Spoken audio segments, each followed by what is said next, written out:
Are you sitting comfortably? Then we'll begin. 10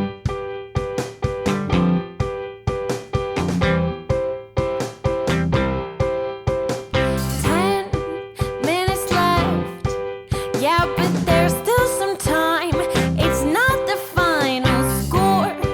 We need more than the numbers we're given. Show us you live and breathe the game. You're more than a name. That's what we came for. We can bring you more than the score. Every story. Let's take this thing off of the field into the real world,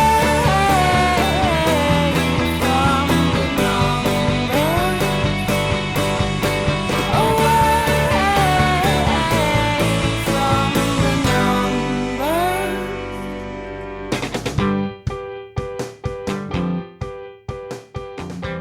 Hey everybody, and welcome to another episode of There's Still Time, the AFTN Soccer Show. I'm your host Michael McCall, and we have got another packed show for you this week, in what has been certainly a very busy week in the world of MLS. We're going to be joined by Zach later on in the show, but I want to kick things off for this episode with an old friend of AFTN. We had him on when the lockdown first started at March time. A lot has changed since then, and the last time that we got together was back at the MLS Cup in November, and I mean that was 7 months ago now, and that just seems such a long time ago with everything that's happened since. So welcome onto the show once again from Radio Cascadia, Stephen Agen. Hi, Michael. Thank you so much for having me on today. I'm excited to talk with you. And my goodness, it does feel like it's been a long time since MLS Cup. Much longer than 7 months, that's for sure. And one would struggle to imagine going back in time and trying to explain to yourself then how the world has unfolded since. I think I could buy Seattle getting outplayed in MLS Cup for an hour and still managing to win 3-1, but just about everything beyond that would have been a stretch. Yeah, I was just thinking about that the other night when I was thinking what we're going to chat about on the show. That night before the MLS Cup, we're sitting in a bar in Seattle, a group of us, we're having a great time, we're just talking about football, about life, and what we're hoping to do moving forward. You just could not have imagined someone coming in and saying, oh, by the way, guys, all these things are going to happen once 2020 starts, and it's just incredible to think how fast-moving everything has been. And, I mean, we don't even know what's in store yet. We're not even halfway through 2020. It's wild. From political benchmarks, the one that I thought was wild the other day, we are closer to when Trump was cleared of impeachment than we are to the upcoming election, which just seems wild. That seems like it was ages ago, years ago, but no. It's just that there's been a lot that's happened in between. Yeah, we last had you on the show just as the lockdown was starting in March, and we were talking about it, and we didn't know how long this was going to last for, what football was going to look like, what the world was going to look like. So, I mean, before we really get into this, I really just want to find out how you've been doing in the last couple of weeks of lockdown down there in Seattle, because I know things have been tough, especially right at the start down in Washington. Thank you for asking, Michael. I'm doing pretty well. Compared to most folks, I've been very fortunate. I'm a college student, and so my classes have moved online. But really, that's a minimal change compared to what most have had to deal with during this. So many people losing their jobs, so many people having their schedules and lives thrown into turmoil. And that's not even counting the poor people who have gotten the virus. And so I have been very fortunate personally, I have to say. Online class is weird, but I am over it, and I am just hoping that I can do my part to help get through this as quickly as we can. I wear a mask when I go out. I get my latte in the morning. I get about a mile of walking in for exercise, and then I stay home as much as I can after that the rest of the day. But what's it been like for you, Michael? It's been, well, I'm quite an antisocial person, so like being stuck at home and not having to go out and be in social circumstances that I maybe don't want to be in, It's not been too bad. It has been very different up here. The last week alone, there's not been many deaths reported. The cases are often in single figures. And it does seem to be that we've handled things very well here in BC. It's not been the case elsewhere in Canada, where it's quite bad out east, but I think we've been very, very fortunate. It's a weird thing to say, but it's meant that I've got a chance to do a lot of football stuff that I hadn't been able to do. I've got my East Fife website back up and running, which I've been trying to revamp for the last year and a half, and I've launched an East Fife podcast, so I've been keeping busy. But what about yourself, football-wise? Have you been doing anything to keep yourself busy in terms of watching football or reading about football or anything like that? I read what I can. It has been interesting to follow along with the Bundesliga as it has started back up. It is pretty surreal to see the way that those closed-door matches work. Just, I think the weirdest thing for me is when the goals happen and then the music comes on over the loudspeakers and there's this blaring pop song going on in the background after there's just been deafening silence for God only knows how long before. You just kind of realize the magnitude of sound that you're missing there. But all in all, it's just great to have something competitive to watch. It's the most depressed I get is when I look at my scores app, my soccer scores app on my phone. I scroll through it. It's just postponed after postponed after postponed there for weeks and weeks and weeks of fixtures. So any live soccer, I've been eating it up. Really looking forward to having NWSL and MLS back, despite my concerns about their choice to start up so quickly. But I will be honest, I have been more focused on the social problems that we've been having here in the United States and on trying to learn what I can, educate myself any way I can about what's going on here. Some things are bigger and more important than football, and we're in the midst of that here in the United States. Yeah, you're certainly been in the epicenter of it as well down in Seattle. We had a good chat about stuff before we were recording there. And we're going to look at MLS and NWSL getting back into it. So before we really dig into the bones of the MLS tournament, let's chat a little bit about some of the build-up to it, because it's been a very unusual couple of weeks, as we said, in many regards, but certainly in MLS terms, there was a lot of big talking points. The first one I really want to talk to you about, because we've talked about it on the show, but I'd be curious to get just your take on it, especially from a different market, really, for a team. But the threatened MLS lockdown, just curious to see what you thought about how all of that played out, and just really, how did it leave you feeling about the league? Michael, that was exceptionally disappointing.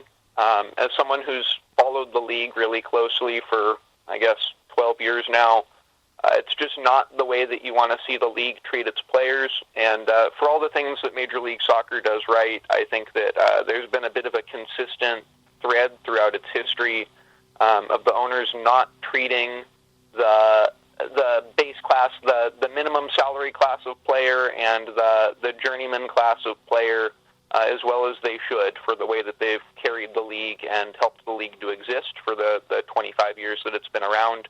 And particularly in this situation, not just for a certain class of player, but for all players, they are being asked to go above and beyond. They're being asked to put themselves and perhaps their families at some risk, at some elevated risk of contracting this virus. They're being asked to stay away from their loved ones for a period of time. They have to go to Orlando, of all places, for 6 weeks, right? So I don't know that would be a lot of players' first choice to begin with. I know that for Canadian players, there are additional restrictions that come with attending this Orlando tournament as well. And so all in all, the players were really asked to do a lot, and then for the owners to come in with this heavy-handed approach when they're asking more from their players than they ever have before in a unique circumstance, to quibble over a couple of percentage points of revenue here and there over the next 5 years, I think it is, that the players have agreed to take revenue cuts for. To me, it's wild. I think it's unconscionable. I don't want to say too much, because I think there's a lot that Major League Soccer gets right. But the way that they treat their players in these labor disputes and these discussions, it doesn't reflect well on them, given the magnitude of league that they have and given the revenue that they have coming in. because those of us who really pay close attention, I think we know that they're quibbling over small sums of money compared to what they're taking in. Oh, yeah. And, I mean, there was a couple of surprising things out of it all for me. One of them being the fact that the CBA hadn't actually been signed off, which I found baffling. That it was agreed in February and it still hadn't been signed off. I mean, did that come as a bigger surprise to you as it did to me? I think that because we hadn't seen an implementation of new roster rules, of significantly different roster rules, they didn't announce some new currency or anything like that. You kind of expect to get some sort of tweak to the rules with a new CBA. I kind of figured that we were operating kind of under last year's agreement, more or less somehow, or that we were in some type of transitional year anyways. But I think it shows more good faith from the players, doesn't it, to go another year without a contract on that. I think you have to say it shows that they're counting on the owners treating them properly as the revenue for the league grows over time. And it's hard to say through this situation that the owners have shown that same good faith. Yeah, I mean, I played a lot of audio on last week's show from various conference calls around the league that I had jumped on, and I've never seen players as united in their anger in all the years of covering the league as I have in this situation. And if anything, what this has done, I think it's brought the player base closer together. Because there was always, you've got guys at the top end of it that's making multi-millions, like the Zlatans and the Wayne Rooneys and all these kind of guys. Then you've got the homegrowns at the bottom and the domestic players that's making the minimum, which in the grand scheme of salaries for sports is basically nothing. And then you've got the other players in between. You've got all the foreign players that maybe don't really care about contract disputes. They're here for a different way of life, all that kind of stuff. It seems to have really brought everyone together. Yeah, there seems to be a frugality that pervades the entire league, and maybe it's a DNA. And in my estimation, I think a lot of people think it comes from the fact that MLS tried to set itself up in a way so that it wouldn't fold, as prior North American soccer experiments had. And I think that frugality has served it well in a lot of ways for a long time. But it's a really, really bad look once you mentioned it. Once you get to the point where you're paying people at the top end of the roster millions of dollars, it's time to stop quibbling with the guys on the bottom end if they make $50,000 or $90,000 or $100,000 now.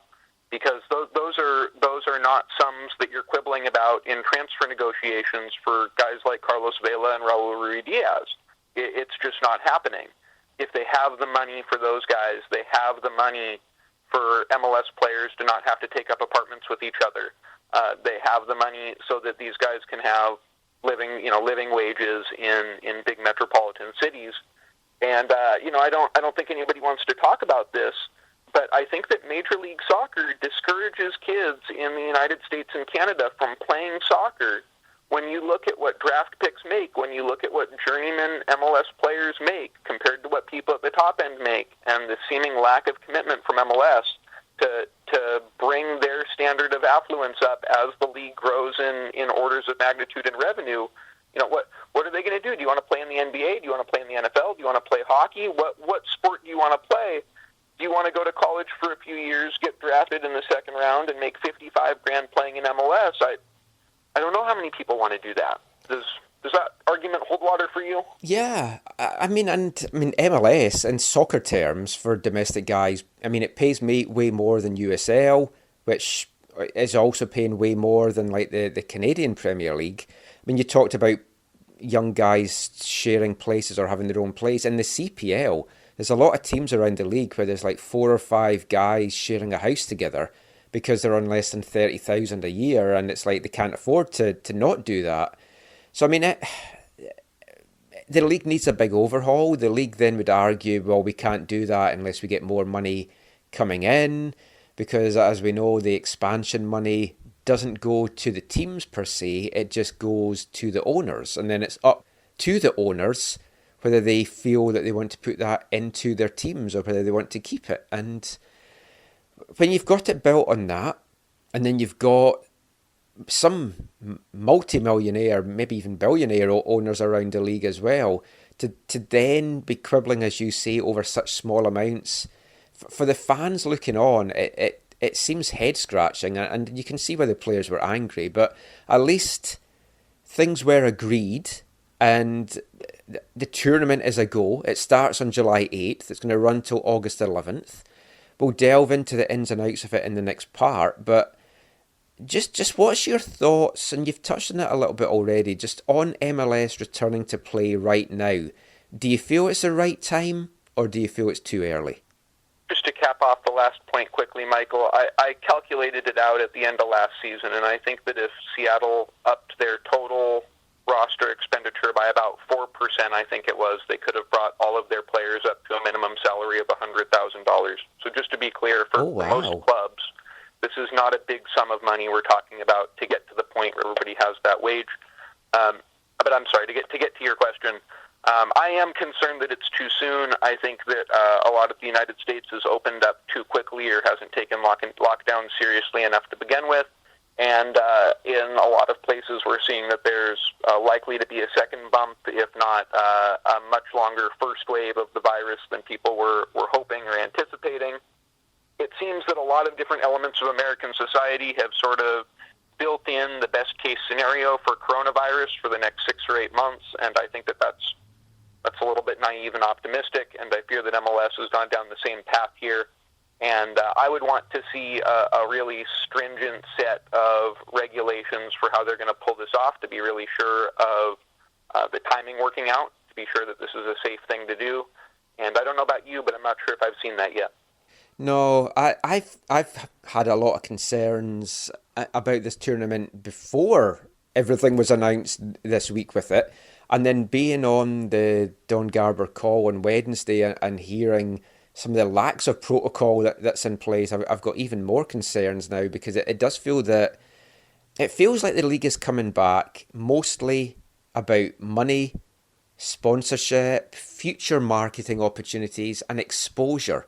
That they feel that this is a chance to get the league out there. And I mean, I might be wrong and just cynical, but it feels that it's all about that rather than a genuine desire to get back playing actual football. I definitely fear that you're right, and I think that the lack of specific regulation that they have so far is a testament to that's not the first thing on their minds. And I just wonder, what happens if a few players get coronavirus? Then do you have to stop? Do you have to isolate them? Do their whole teams have to be isolated? How does that work, and how do you not have plans in place for it? And furthermore, doesn't it cost a lot of money to get all of this started up, to not know what's going to happen if things go sideways? If you told me that they have a plan in place where if one guy gets test positive, you test the whole team, and that team doesn't play for X amount of days, and this and that and the other thing, I might be able to go along with it.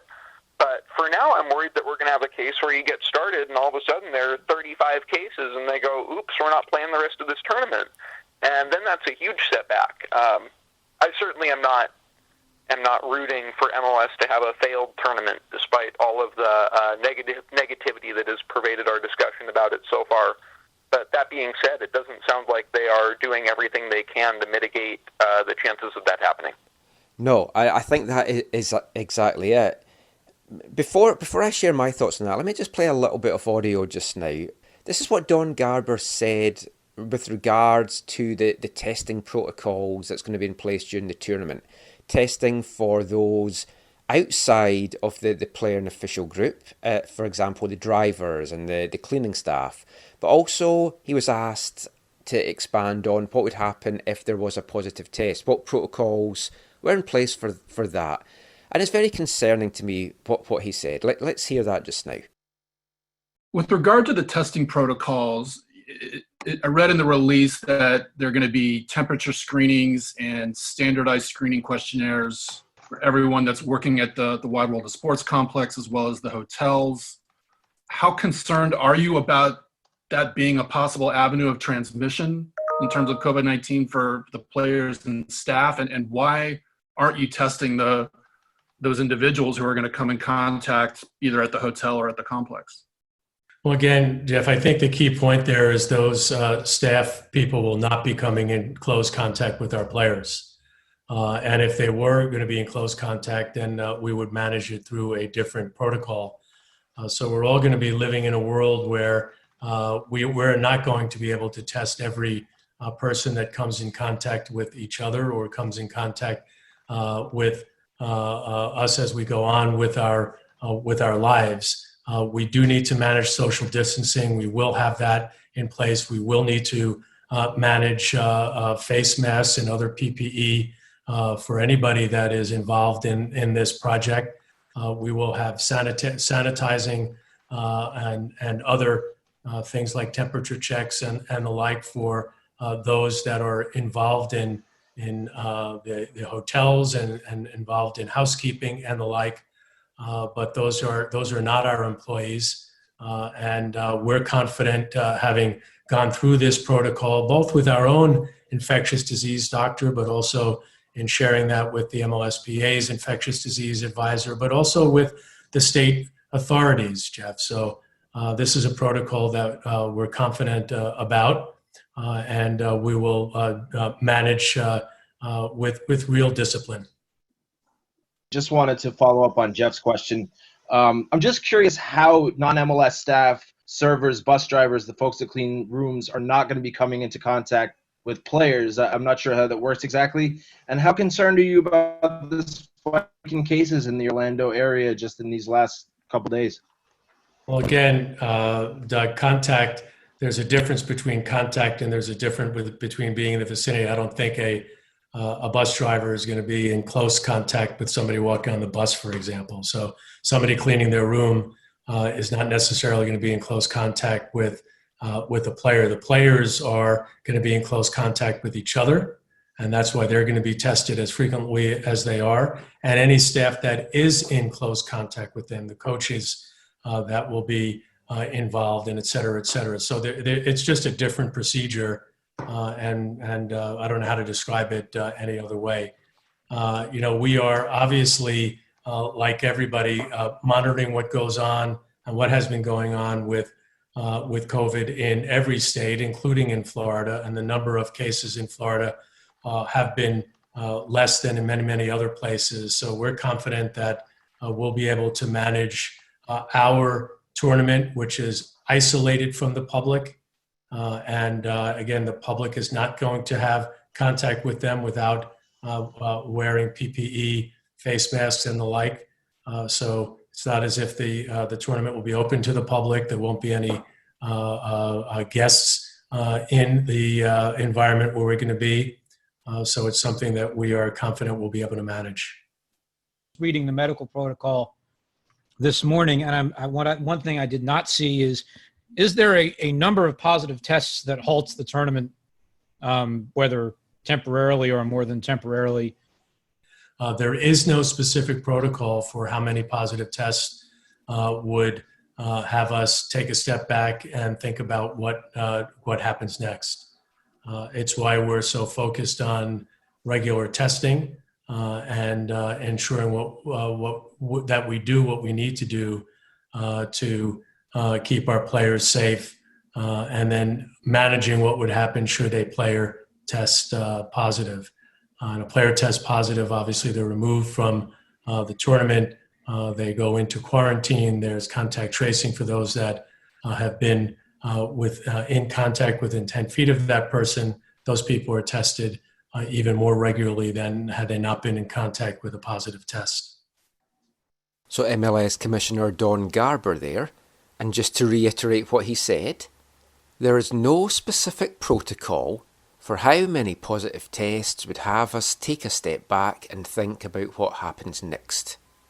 He went on to say if a player tests positive, obviously they are removed from the tournament, they go into quarantine, and then there's going to be contact tracing for those that have been in contact within 10 feet of that person. So then you flip it back to what he said earlier, which was that drivers, cleaning staff, you can imagine caterers and stuff as well, will not be subject to daily testing or regular testing. They'll just be having their temperatures checked because he says they won't be coming that close to the players. Which seems baffling to me how a driver would then not be within 10 feet of players as they get on and off the bus. To me it just all seems crazy, but just what's your thoughts on it, Stephen? Here's my line of thought here, Michael. If you don't articulate shutdown conditions for this tournament, or as Garber put it, step back, right? Which, man, is that not some PR speak there? Wow. Anyways, if you don't articulate those conditions when you articulate so much else, does it not send a pretty clear message that you're going to do whatever you possibly can to keep the tournament open, regardless of what happens, probably regardless of safety? But that's what you're saying. We've decided that there is no line in the sand we can draw that's bad enough where we say we'll stop. That's what that sounds like to me. Yeah, that's how it came across to me, because when I was listening to it and then I tweeted this out, I couldn't believe what I was hearing, because it was like, surely you should know how many tests it would take for you to say, okay, we need to put a pause in this.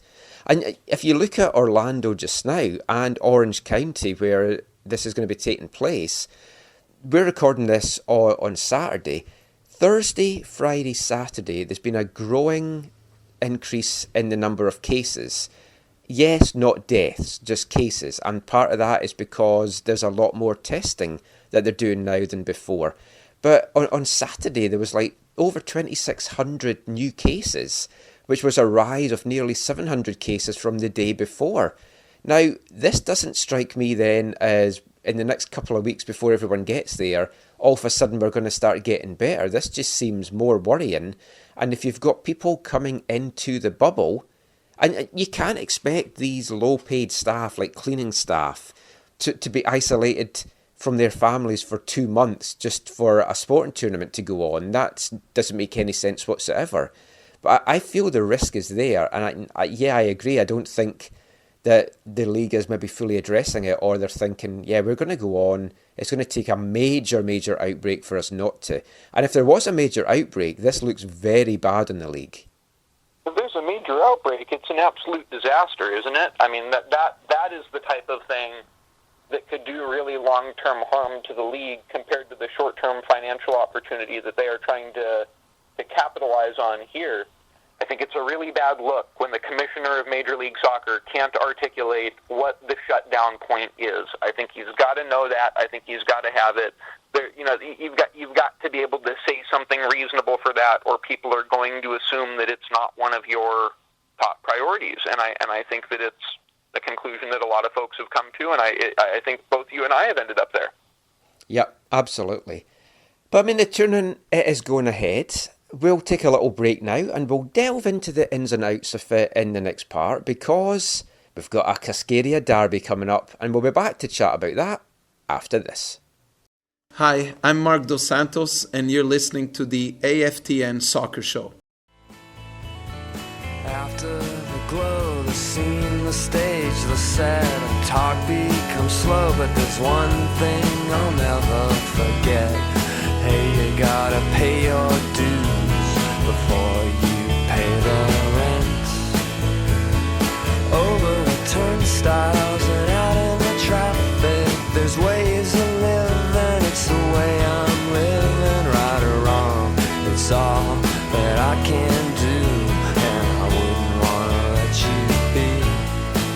I want to arrange life if I could settle down, if I could settle down, then I would settle down. I want to arrange life if I could settle down, if I could settle down, then I would settle down. Welcome back to the AFTN Soccer Show on CITR Radio 101.9 FM. That was Range Life from AFTN's Artists of the Month for June, Pavement, taken from their 1994 album Crooked Rain, Crooked Rain. Pavement's second studio album, released on Valentine's Day in 1994, didn't chart in Canada, only reached number 121 in the US album charts, but its highest placing was over in the UK, where it charted at number 15. It's also one of my all-time favourite albums.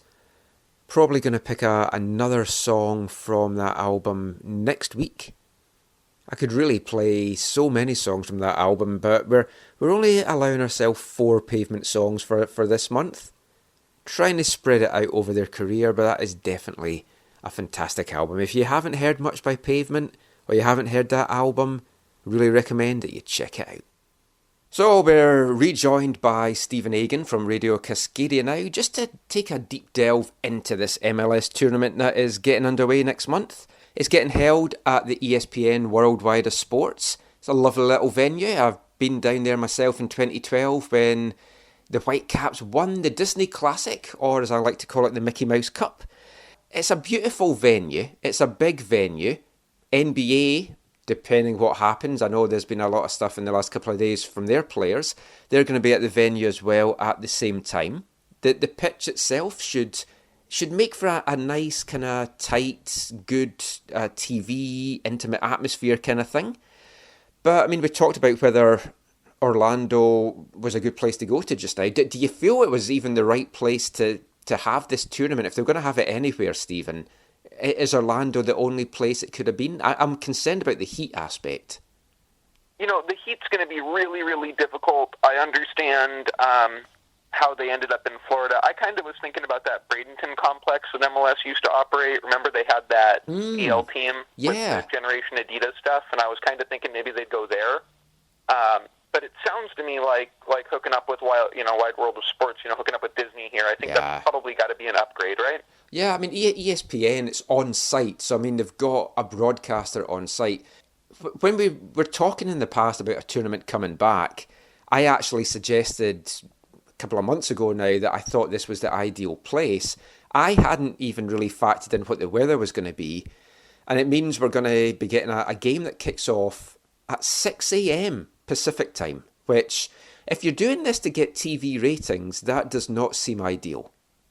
Wow, I did not actually know that there was going to be a kickoff that early. That is that is wild and very early, and I hope I'm not up for any of those games or have to be up for any of those games. But well, let me tell you this. Christian Jack from TSN had a chat with Don Garber, and he said, I would take it you're going to make sure that the 6 a.m. time slot, because it's 9 a.m. Eastern time, it's going to be for the Eastern teams. And he could not guarantee that. He said those details still have to be worked out.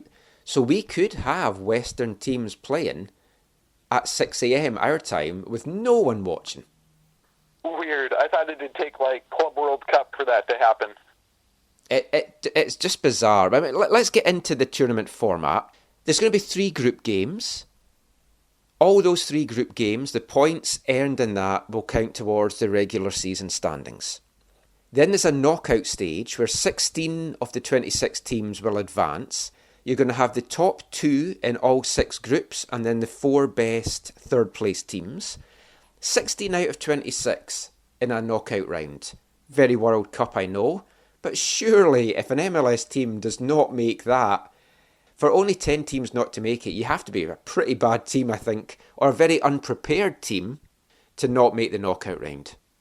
It is interesting that it's this World Cup style now, and that's very different than what we see with MLS the rest of the way, where, you could pick out most clubs in the league, not all, but most clubs who have good 3 or 4 game runs. And now it's about who does it at the right time in the right place.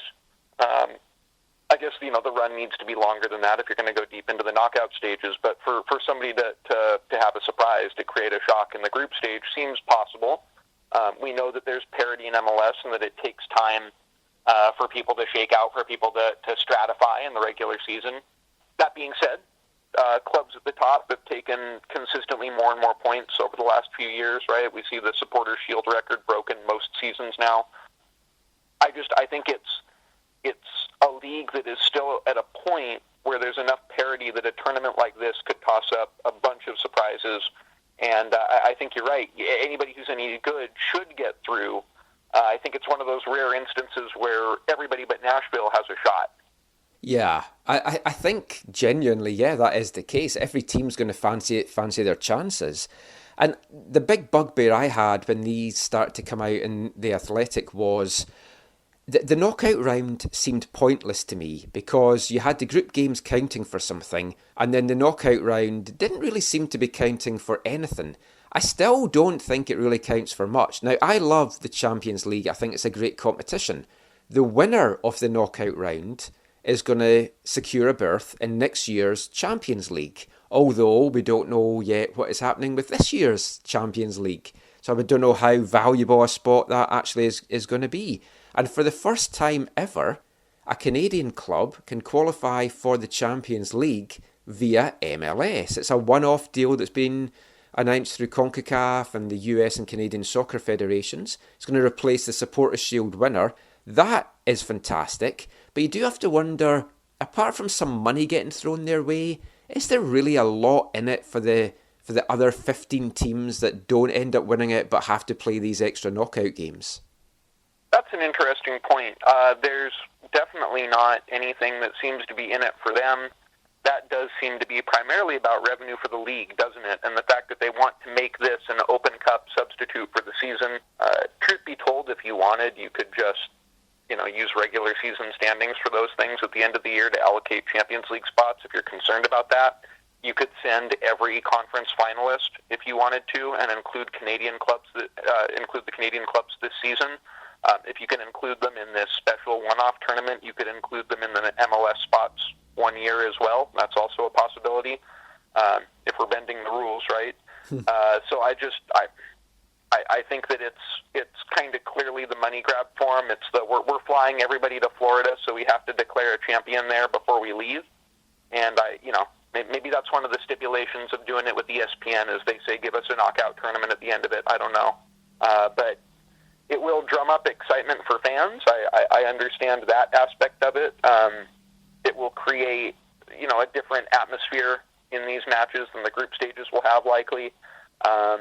And you have to figure that at the very least it will create some interesting attention for the league and some interesting games.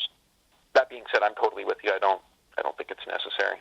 And I understand that the teams that make the playoffs, only one team ends up winning that. So I do understand it's very similar to that. It's just this is different in that you're flying them to, I was going to say across the world, but to the bottom end of the continent if you're coming from Vancouver. But the Champions League berth, some teams are not probably going to care if they actually get into the Champions League or not, because a lot of teams maybe feel it's a bit of a distraction. That's not the case with the Whitecaps. Marc Dos Santos in particular is very excited about the chance to earn a spot in the Champions League from winning this tournament. So he had a little chat with media here on Wednesday about that. Let's hear some of the things that he had to say. Question to Mark as well then about the chance for the first time a Canadian team can actually qualify for the Champions League via MLS. Just to kind of get your thoughts on that. It's great. It's like Axel said, we've been speaking about in the first couple of questions where I was surprised they were more towards the $1 million than towards the CONCACAF Champions League spot, to be honest, because I think that's the biggest incentive for us for the future. Not knowing what will be next, it's important that we speak about anyone that would say that after the Orlando tournament, we're going to do this and we're going to start playing in our mark. It's also so much of a question mark that our focus as a club and as a team has to be solely on what we have to do in Orlando. Take the tournament as an opportunity, and our biggest motivation should be let's grab that Champions League spot before anything else, before not knowing what tomorrow has to offer us. So our biggest motivation, I think, will be that. So that was Marc Dos Santos there, just giving his thoughts on the importance of having a Champions League qualification at the end of this tournament. And this is something that means a lot to him. He really values the tournament. So to chat a little bit about that now, pleased to welcome on the phone Zachary Adam Eisenheimer. How you doing tonight, Zach? I'm doing well, Michael. So we've covered some of this with Stephen already. We'll get Stephen back in the next part to chat a little bit more. But the big thing that came out from MLS's tournament announcement this week was, for the first time, a Canadian club can qualify for the CONCACAF Champions League via MLS.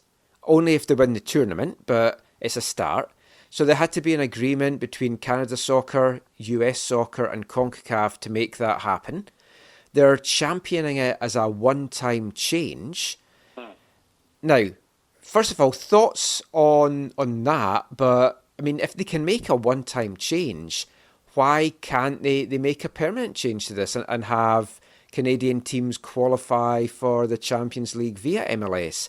I mean, if you look at it, in England, that would be like saying to Cardiff or Swansea, okay, you've won the FA Cup or you finished top 4 in the Premiership, but we already allow teams in from Wales through the Welsh League and the Welsh Cup.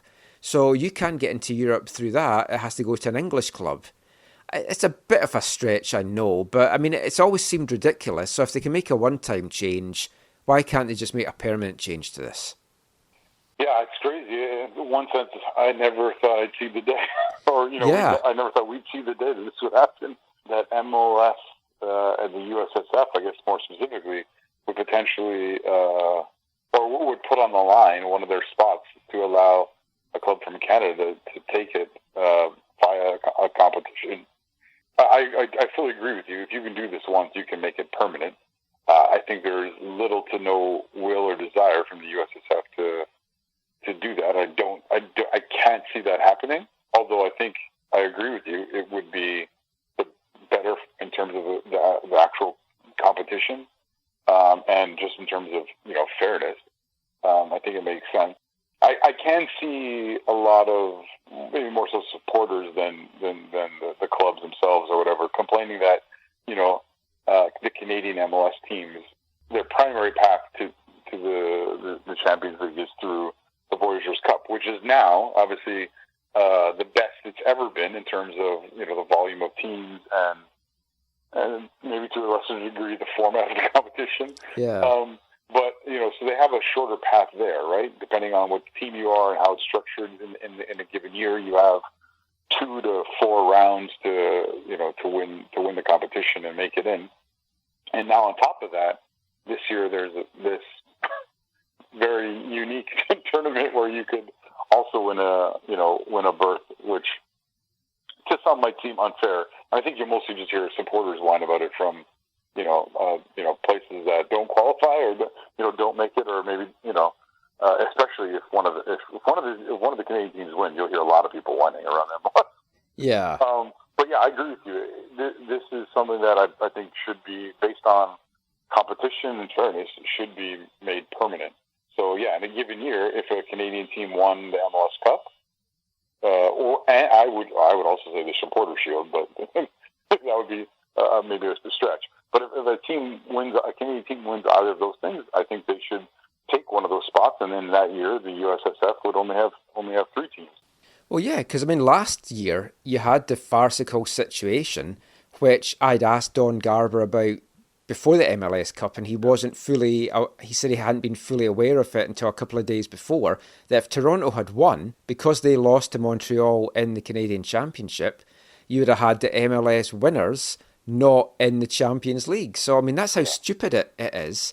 And US teams, they can qualify for the Champions League via the US Open Cup, by winning the Supporters Shield, by winning one of the conferences, by winning the MLS Cup, whereas Canadian teams can only qualify through the Voyageurs Cup. So you've got one route.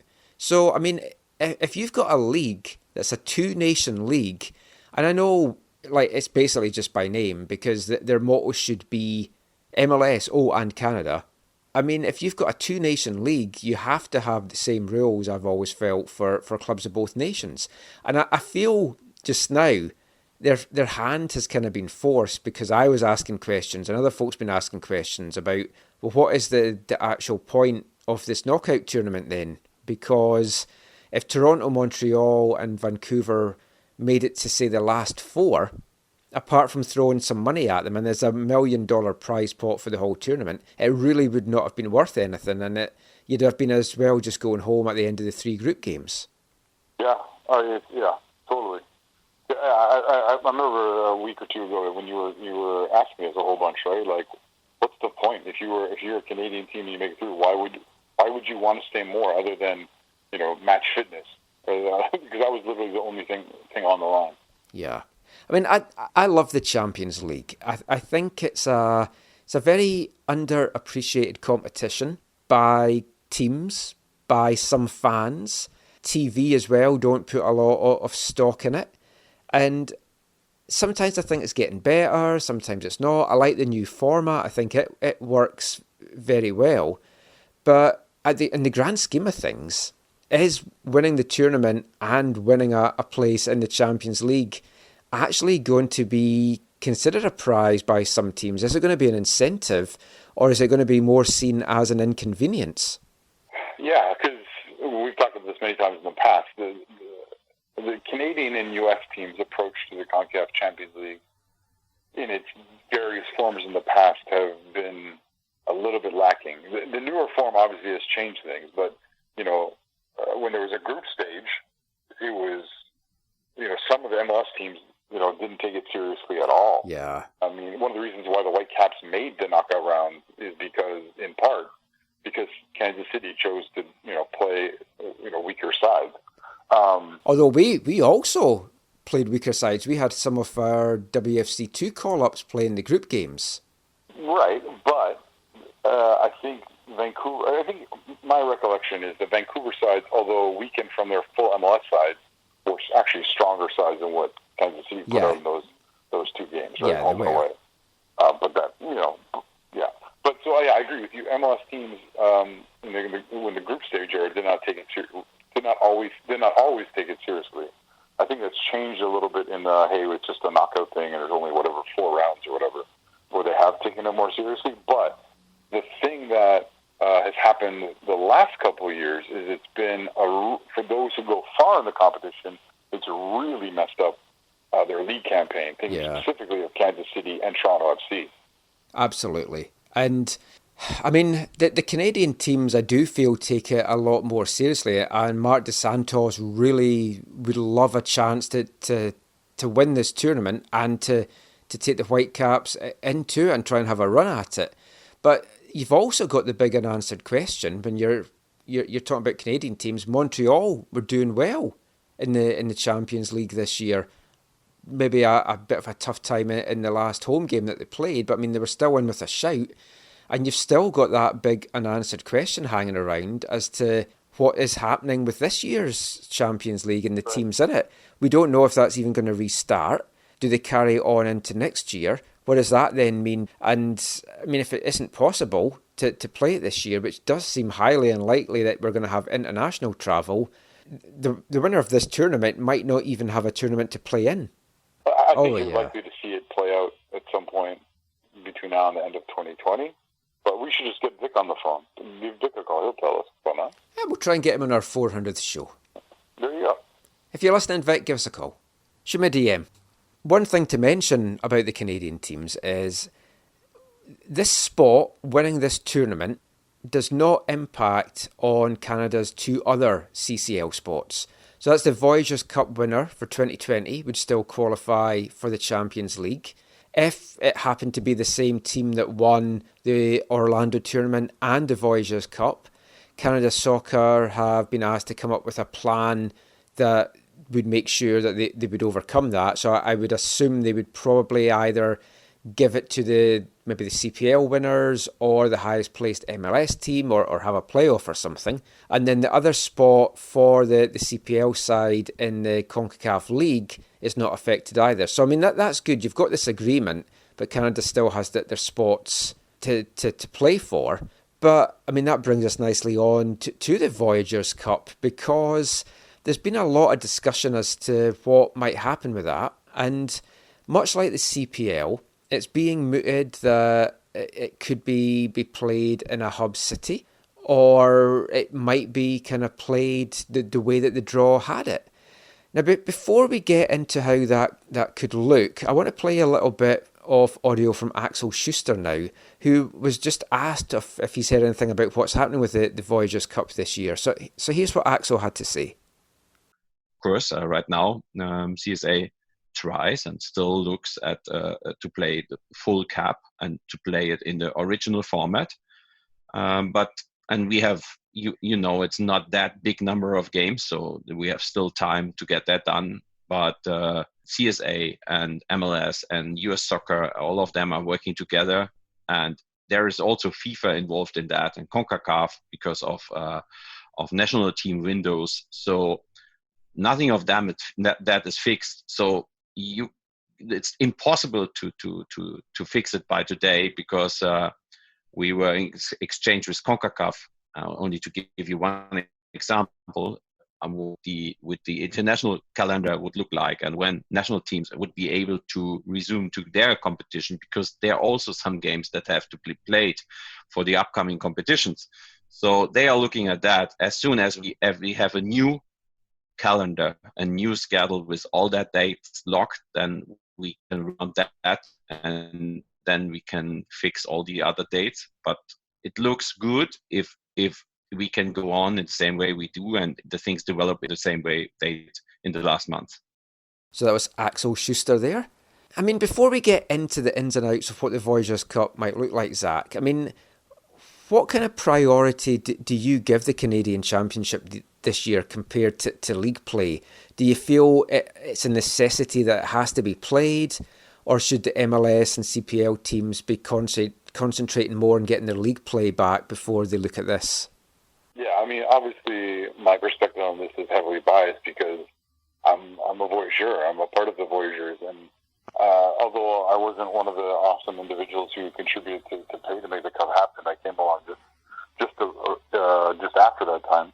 I think that this should be given priority. Like, to me, this is the most important competition for all Canadian clubs, and they should all be giving their all for it. I know that doesn't happen, obviously, but that's my personal perspective.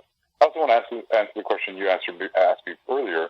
In terms of if a Canadian team wins the Orlando tournament and claims a spot via the USSF or MLS or whatever, and that same team were to win the Voyageurs Cup, my personal preference would be that the losing finalist of the Voyageurs Cup would get a Champions League spot, so that spot remains on the line in the or connected to the Voyageurs Cup, I should say. Yeah.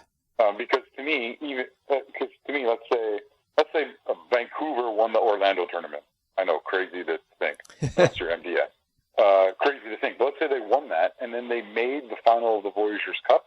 Sure, they don't have the pressure of that spot being on the line, but you can bet any money that their desire to win the Voyageurs Cup is still huge. Oh, definitely. The team they'd be playing against would have this huge desire to not only win the cup, but also to make the Champions League, you would assume. Yeah, I mean, that'd been an interesting one. And it's something that's done in other parts of the world, right? Oh, yeah. So, in lots of leagues, if the club that wins the league also wins the cup, then the finalist in the cup will take, like, the Europa League berth in Europe, for example. Yeah. The plan as it stands just now, or the favoured plan, as Axel Schuster mentioned there, is they hope to have the tournament continue the way it's been drawn, so everything would play out the way it was planned. The dates would obviously be very different, but the plan is the tournament would be played out the way it was drawn. I mean, that's one option. Another option would be to have a hub city tournament like the Orlando tournament, which you would imagine would possibly be getting played maybe in Vancouver Island, maybe in PEI, Winnipeg, the places that's been mentioned for the CPL hub city. So, I mean, that's a plan as well. You could even have an East and a West tournament to cut down on the travel during this time, and then the two winners meet somewhere and somehow to play off for that, either as a two-legged thing or as a one-off knockouts thing, maybe say in Winnipeg, so you kind of meeting halfway. I mean, what would your favourite option be of those? Do you want it to try and continue the way it is? It would involve a lot more travel for the teams right now. Yeah. No, I definitely do not want it to carry on. It is because I know I hated last year's format. I can't remember if this year's format was identical, but I remember not liking this year's format. But, number one, I think all the changes going on in the world, and therefore the changes that are happening in football in Canada, allow for you, as the Canadian Soccer Association, to include Atletico Ottawa in this competition. Yeah. That needs to happen, number one. Definitely.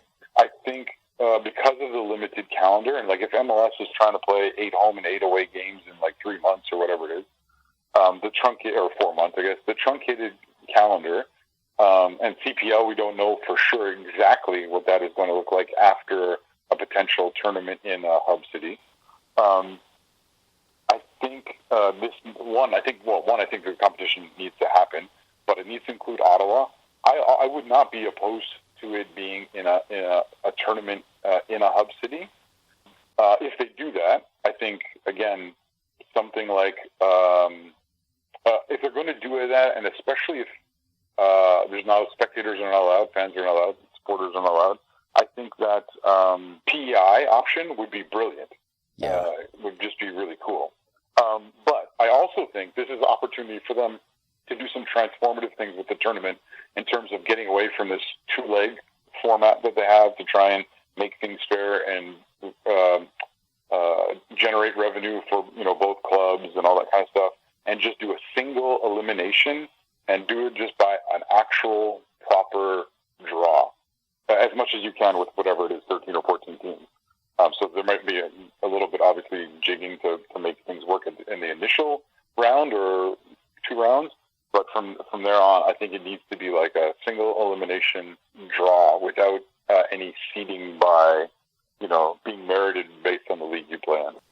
I wonder, though, if they would maybe cut out the League One winners and the Quebec winners if they were doing something like this. I would only be open to that if those clubs, if it was at their request. You know what I mean? Like if they're like, hey, for financial reasons, pandemic reasons, we can't make this work, that's fine. But otherwise, I would want them to be a part of it. Yeah. Because I think their inclusion in the tournament is the initial, I guess, the secondary growth of the tournament beyond, the teams like, FC Edmonton back in the day and Ottawa Fury and whatever. I mean, I'd throw in the likes of TSS or maybe even the Challenge Trophy winners, CCB, from out in Surrey. I, too, would be totally open and would love to see teams that play in whatever it's called, USL2, old PDL or whatever. This is an opportunity to include those kind of teams. Now, again, for them, I could see 2 things. The finances being an issue, but I could also see rosters being an issue for those teams. Yeah. I don't know exactly what's going on with each of those squads. Well, we'll see what's going to happen with the Voyageurs Cup. I'm sure we'll find out in the coming weeks what the exact plan is going to be for that. And although I seem quite down on the MLS Orlando tournament, it's not the tournament itself I'm down against. It's the fact that they're going to a place where the virus seems to be out of control again, and you would hope that a Voyageurs Cup Hub City tournament wouldn't be like that. So that's my different feeling for that. But we'll get Zach back on in part 4 to chat a little bit about the MLS tournament. In the meantime, we'll get Stephen Agen from Radio Cascadia back on the line to chat some more to him about things. And we'll be back with that after this. Hello, I'm Nick Datsvich. You're listening to the AFTN Soccer Show.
Welcome back to the AFTN Soccer Show on CITR Radio, 101.9 FM. That was English band Kaiser Chiefs there, with a song from their 2005 debut album Employment, I Predict a Riot. That was also the first of tonight's 3 of a Kind songs. If you're a new listener or just need a refresher, at the starts of parts 3, 4 and 5, all the songs we play will be linked by something. Could be to do with their titles, could be to do with the bands, could be to do with where they come from, or a whole host of things could be the linking factor. Your job over the next couple of parts is to try and work out what that link might be. If you've worked out what the link is by the end of the second song, can you try and guess what the third song might be? That was the first one there. Any guesses as to what you think this week's link might be? Stay tuned to find out. But let's get back to the football chat now. And we're still joined on the phone by Radio Cascadia's Stephen Agen. We had a chat in the last part about the ins and outs and logistics of MLS's Orlando tournament. But let's get into the meat and bones of it now. The Whitecaps found out on Thursday what their path was going to be. And we'll come to that in a second. But it was kind of funny. I didn't get to watch the draw live as I was recording my East Fife podcast at the time. But when I checked it, it was very strange, wasn't it? How many rivalry matchups we got. Orlando and Miami in Group A, TFC and Montreal in Group C, RSL and Colorado in Group D, 2 LA teams together in Group F. What a coincidence that was, Stephen, to get those teams drawn together. You know, I don't want to look like I've got a tinfoil hat on. I do. Here. I'm here to tell you that I watched that draw live, and sure as the day is long, that draw was rigged, Michael. Why is it? Explain it to me. Somebody explain it to me. Why did they have to cut away from Charlie Davies before he prepped every set of balls that they drew the names out of? Why were they not able to keep the camera consistently on Charlie Davies, who was conducting the draw? Why is it that between every round they had to cut away and couldn't show him turning around to get the other tray of balls? What was going on with that? Additionally, what is the deal with it looking like each and every person who was on that show looking like they had picked their numbers well beforehand and were saying something that they had been told to say before? I'm just telling you, watch the way they say the numbers. It doesn't look right. It doesn't look natural. I don't want you to see the tinfoil hat, but I'm telling you this was straight up rigged, man. I'm going to have to watch that again now and watch out for that. I mean, it's always been a running joke in Scotland that when they did the draws for the Cups, that Celtic and Rangers had a hot ball and a cold ball, so they wouldn't be drawn together and they had more of a chance of making it to the final. I mean, the way that this came out, and in some ways from the Whitecaps and the Sounders' point of view, and I know you cover Portland as well, but we'll just look at Group B, because the Whitecaps were drawn with Seattle. We've got a Cascadian derby, FC Dallas and San Jose also making up that group. I mean, it's an exciting group. It's a group I think all four teams will fancy their chances of progressing through it. But for Seattle and Vancouver, they must really fancy their chances of getting into the knockout stage from that. When you get a lot of the third place clubs, right? Yeah, I mean, 4 of the third place ones will go through as well. And you have to look at San Jose that haven't even been able to get back to contact training and stuff. So, I mean, you feel they're already a step behind. You know, I don't want to sound like I'm just dismissing it for Seattle, but as far as I'm concerned, they already have a foot in the round of 16. Yeah. I can't really possibly see them finishing bottom in that group or finishing as I can't see them finishing anything but first in the group, to be honest. I think Seattle's going to win the group, and I think Vancouver's got a great shot of going through. I think that they've got a better squad than the Quakes do right now, and I think that in a neutral place, they've got a great chance of beating Dallas. Yeah, and the Whitecaps players seem hungry for it. They seem really up for this as well. We've got an issue here with Andy Rose, former Sounders player who has diabetes, and his wife's also due in July. And he's got a tough decision as to whether he goes to play or not. It looks, to all intents and purposes just now, that he is going to go and play. Down in Seattle, you also have Jordan Morris, who has diabetes. I'm a little bit out of the loop with that. From what you've heard, does it look like he is going to go and play down in the tournament? It does appear that Jordan Morris will play. I believe that Garth Lagerway, the general manager in Seattle, confirmed to Jackson Phelps, my friend Jackson Phelps, 950 KJR, the other day, that he will be going down. I believe Dr. Morris, Jordan's dad, who is also the team doctor, approved it and is also going down with them.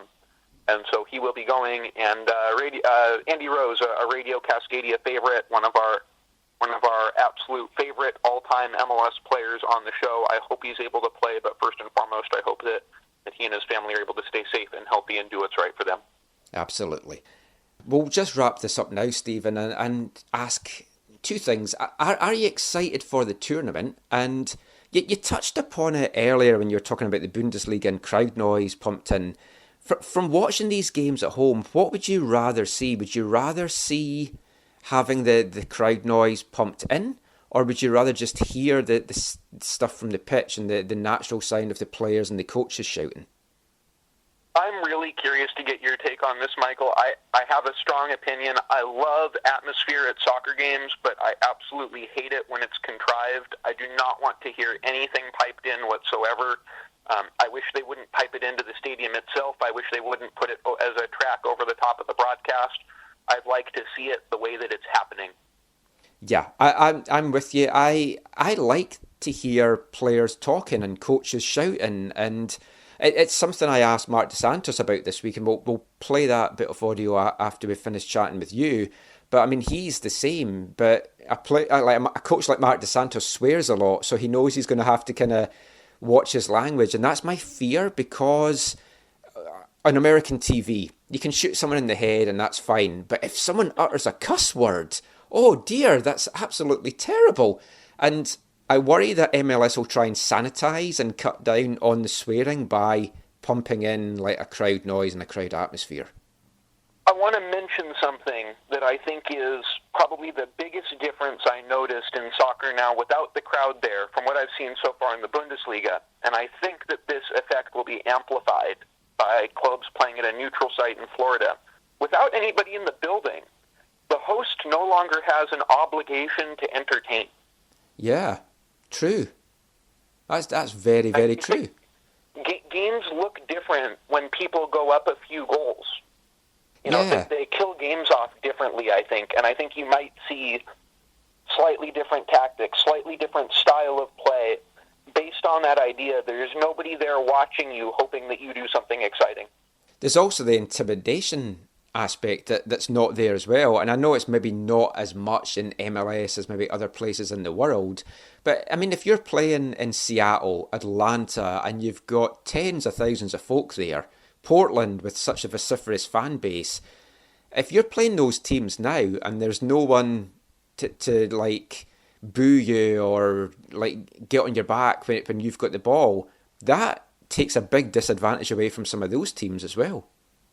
And I think some squads are better built for it than other squads. Personally, I think that Seattle's just kind of one of those, you know, Brian Schmetzer's whole philosophy is control your controllables. I just don't really think that playing behind closed doors is going to faze Nico Ladero and Steph Fry and the Seattle Sounders. I don't know that I buy it, but I think there are other people who might be really bothered by it. It's not even being bothered. I just feel some of the teams that maybe benefit from having a home field advantage won't have that benefit, so other teams might attack them a little bit more. Yeah, that I can definitely see, and I think that comes down to that difference in obligation that you get and difference in expectation. True. Well, thank you so much for joining us this week, Stephen. We'll catch up with you again once the tournament starts, I'm pretty sure. Just before we go, though, let everyone know where they can find you online. Thank you so much for having me today, Michael. This has been so much fun. You can find Radio Cascadia on Twitter at radio_Cascadia and online at radiocascadiasoccer.com. And I am looking forward to talking with you again soon, Michael, and I hope the rest of your show is wonderful. Thank you so much for your time as always, Stephen. Pleasure talking to you, and just you stay safe down there in Seattle. Thank you. Same to you. Always fantastic to have Stephen on the show. It's also nice as well to hear just the thoughts of someone from a different city, a different country as well, just to see what they're feeling about this tournament and with everything that's going on in the crazy world of football and virus and everything else that's going on just now. Now, I mentioned to Stephen there, I got a chance to ask Marc on Wednesday's conference call just what his thoughts were about how MLS should present these games from a broadcast point of view. Because we know what it's been like around the rest of the world. Some people are going for fake atmosphere. Some are just going for the natural on-pitch atmosphere from the players and officials. So I was really curious as to what Marc felt about that as a guy that watches so much football when he's not managing the Whitecaps and actually at games himself. And I also got the chance to ask him just what impact he may feel that getting used to the weather would have to this tournament, and also the new 5 subs rule. Just exactly what that might mean in terms of managing matches, and whether that might lead to a new tactical approach, or maybe even something that he feels should continue beyond all the changes for the coronavirus. So let's hear the thoughts on all of that from Marc Dos Santos.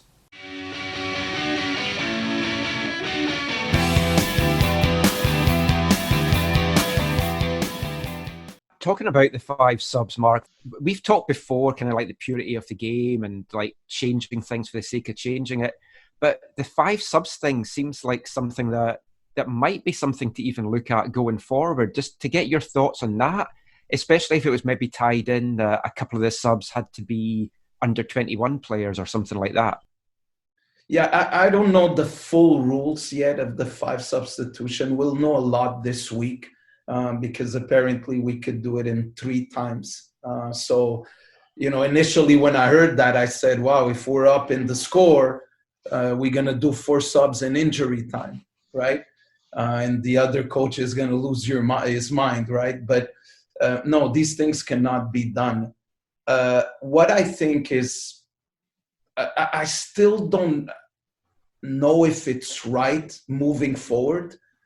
But for 2020, I have no doubt that this is the thing to do, because all over the world, the games are going to get crunched. People are going to try to catch up in Champions League and catch up in Libertadores and in their league and CONCACAF Champions League and in international games.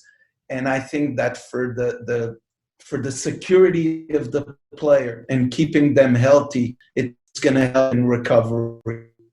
Looking at game 2, if you're in game 1, you're thinking already in game 2, you have to have this certain player at a certain level. That's going to be interesting to do. In a tactical view, you might keep 2 or 3 subs, knowing that you could use them easily because you have 5 to a certain minute of the game, knowing that player A, B, or C from the opponent team gets tired at a certain minute and could have a rough time facing player A or B. So it will change coaching for sure. It will change and impact recovery of players and help in that if it's used in the right way. Just a second question to you, Marc, around the kickoff times. Obviously, one game's going to be really early in the morning, the other 2 are later at night. Now, I know no decision's been made yet as to exactly when you're going to travel down. You've got to weigh up the safety aspect, but do you also have to consider getting acclimatized to that heat for the players? Yeah, we will. But at the same time, this club has had a history of going to Dallas 2 days before and getting points in Dallas and in Houston and in Orlando. We don't travel to these games when we're in the league game 2 weeks before. I think we will travel. I'm sure we will travel with enough days to get used to the climate. You never get really used until you live in a place for at least a good amount of months to get used to it. So it's for sure that we're going to have limited but good enough time to get used to the climate and be ready to play. This is going to be a challenge for all 26 teams. Maybe not that much of a challenge for Orlando and for Miami because it's a weather that they know more than anybody else. But all the other teams are going to face the same challenges. So we'll go with enough time to get ready and to get used to the climate over there. But at the same time, we also want to take the maximum of time that we could train home in our comfort, being to our family, because then once we're in that plane, we hope we stay there until the end. I don't know how much of the stuff you've been watching on TV, but I'm just curious about your thoughts. How would you like to see games broadcast in empty stadiums? Are you a fan of having the crowd noise pumped in? Or would you rather that people just got to hear like players shouting, yourself shouting? And if it was just the audio from the pitch, are you going to maybe have to tone down your language a little bit? I have to. Like when I came back from LA, my daughter clapped at me and said, "Hey, well done, huh? You swore in your locker room 2-3 times," and I had to apologize to my kid. Daddy was very emotional.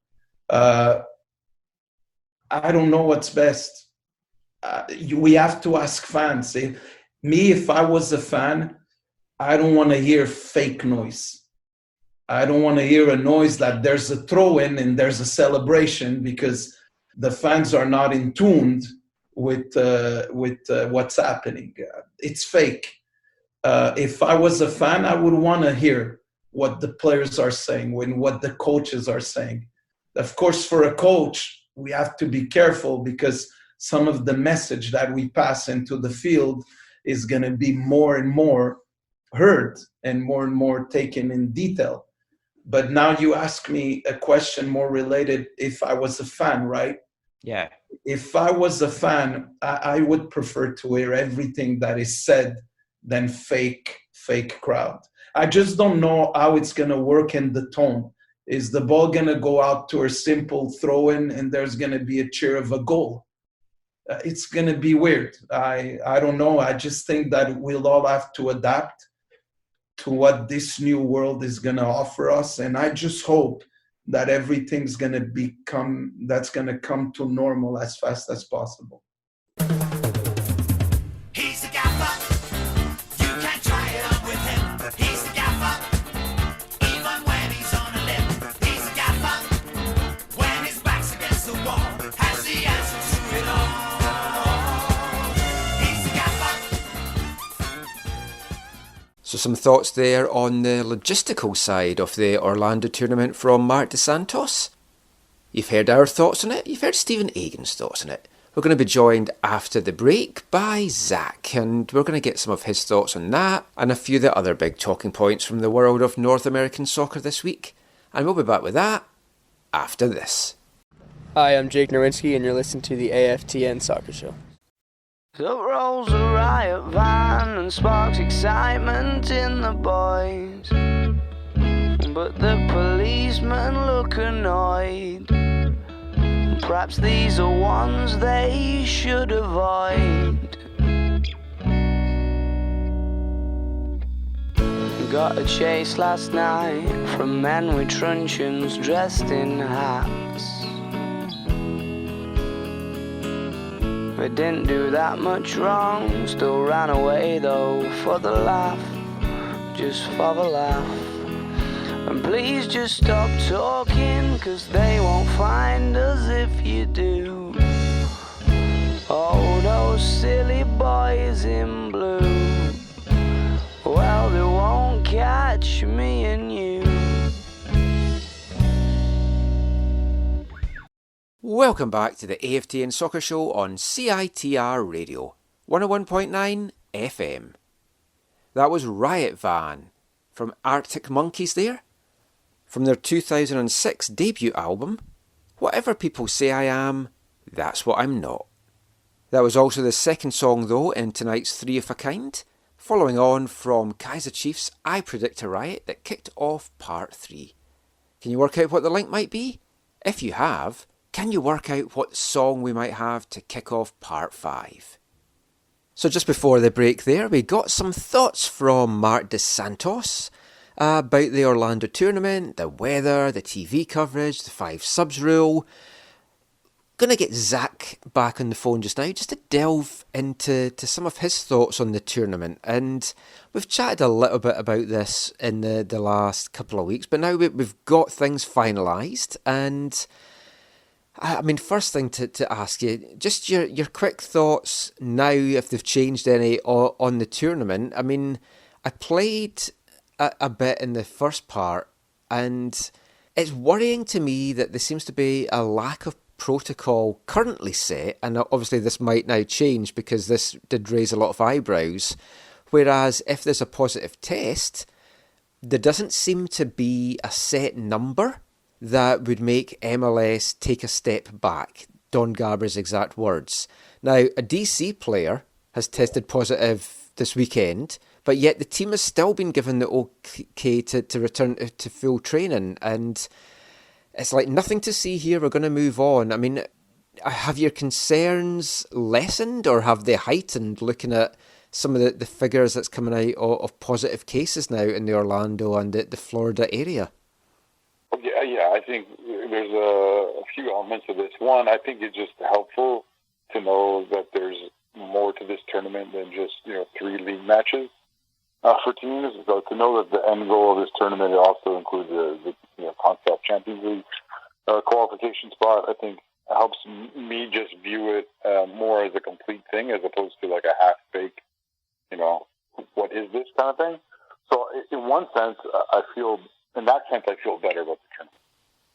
In another sense, I tend to agree with you that, if I was a player or someone who works for one of these teams and, needed to go to this, I would have concerns about going to, probably most places, honestly, in the United States and a few places in Canada, just because of what has gone on or what is going on, with the pandemic.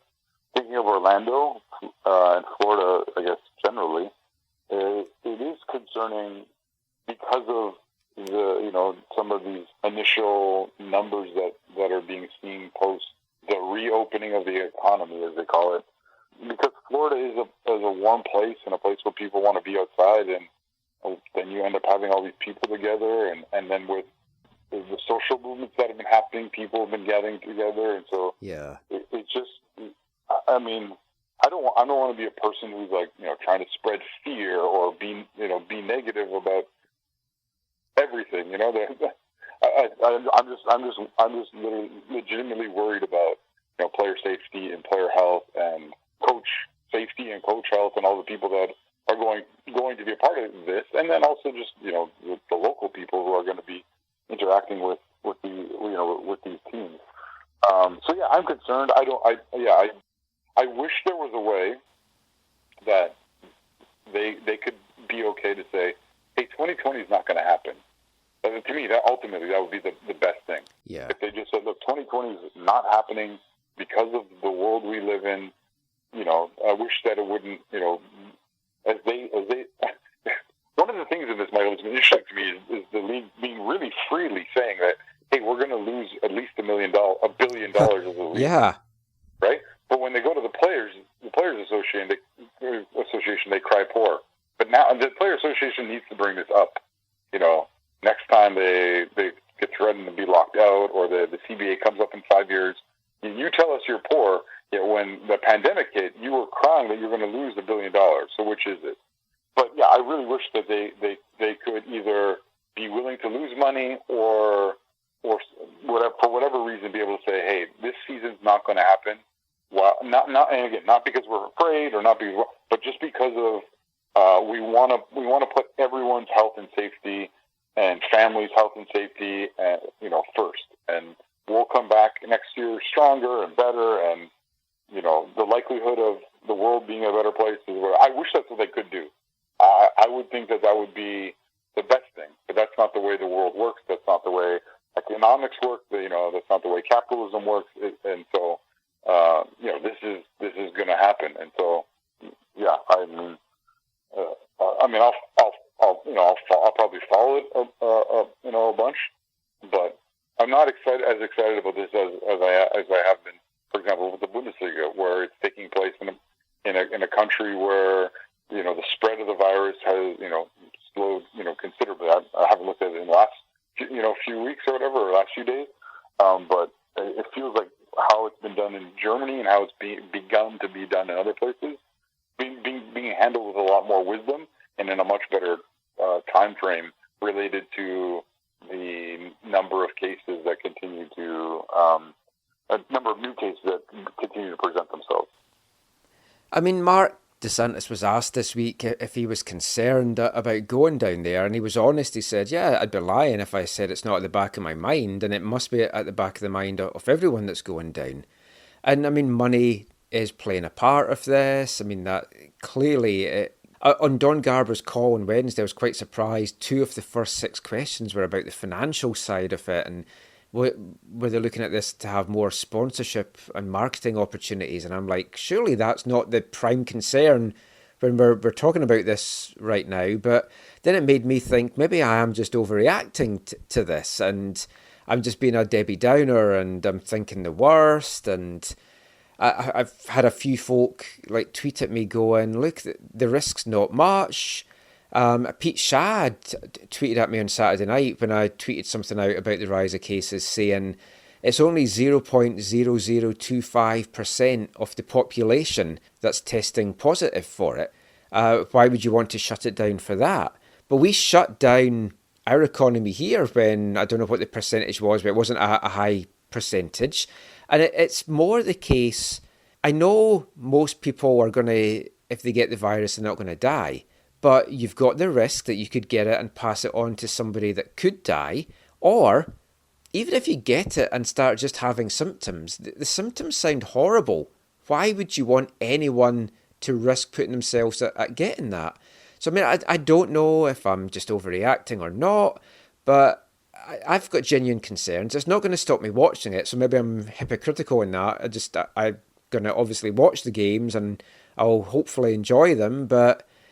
It's a fair question to ask, and it's good to hear, there's people who are looking at it a different way and have different reasons why they're looking at it a different way.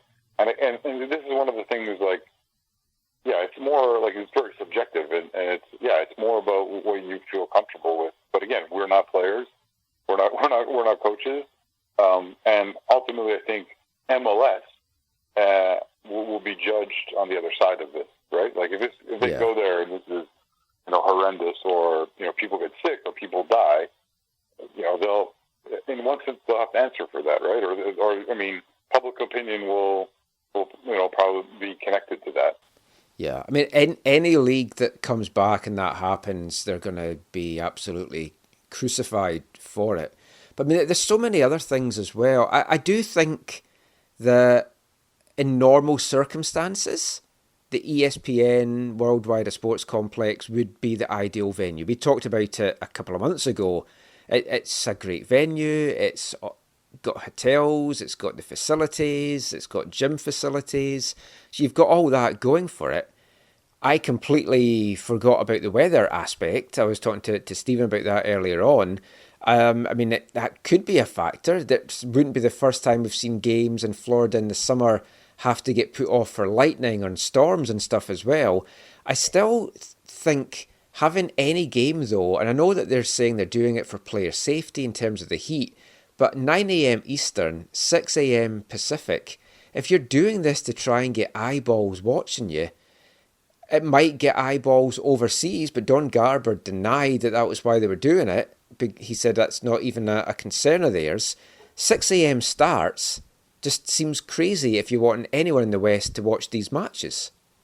Yeah, the schedule's not out, right? So we'll have to... Yeah, not yet. You assume they put Eastern teams in those time slots, and you would assume that they put...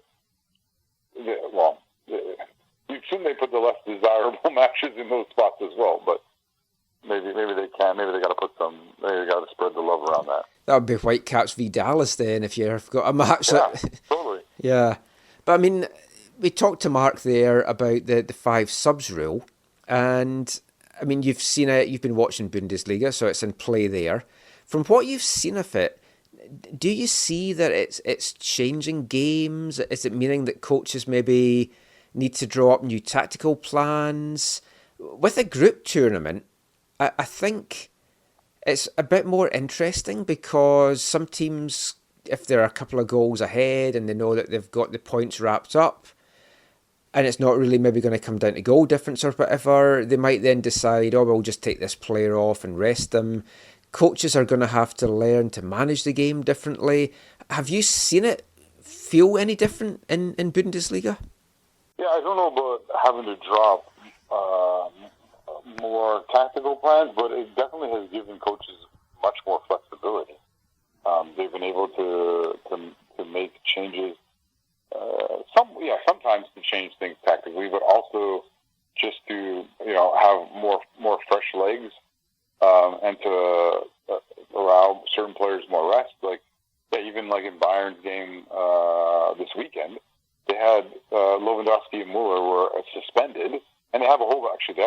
injuries right now, but they rested. They didn't start Alfonso or Kingsley Coman, and so an hour into the game, they were able to bring them on and not burn. It was like, oh, okay, well, they still have other players that they could, other changes they could make because they still have 3 other subs, in that case, that did change the game really, because they were involved in Alfonso was involved in the build up to the winning goal. But yeah, so I view this actually as a positive change, and I think that post pandemic, I hope IFAB or FIFA will look at this. If not keeping 5, then at least maybe moving to 4. Just thinking about injuries and thinking about how tired players are at the major tournaments and all that kind of stuff. I think there's a lot of pros in this, and I also, like we talked about before, I also think it opens the door for more younger players, more opportunities and to develop. So I've actually liked it and enjoyed it more than I thought I would, to be honest. I think most coaches that I've seen in the Bundesliga, and I'm watching usually 5 to 7 games match day, I think are using it very wisely. I mean, when I was a lad in the 70s, you only actually had one sub named, and you're only allowed one sub. So I mean, the game, it does change, and it's going to benefit teams that have strong depth. Now, in the big leagues like Bundesliga, the Premier League that's going to be getting underway this week, that obviously plays a lot into the advantage of the big teams. But in something like MLS, I think Vancouver has got a pretty strong depth-wise a squad, in that it's pretty much quite a level playing field with what you've got in the squad. Some of the other teams maybe have a couple of star players, but their depth isn't as good. So this could maybe benefit Vancouver in a tournament like this. Yeah, and Robbo used to talk about that, as an approach. They used to reference Columbus. Columbus put all their salary budget into a starting 11, and were very weak when they were injured or suspensions or whatever. Whereas the goal used to be at the end of Robbo's tenure was to spread that out and have more quality players throughout the squad as opposed to big names, which was also tied into their approach in terms of actually bringing in true designated players. But I think you're right. When you have more substitutes, it'll show the quality of your depth in terms of how you use those.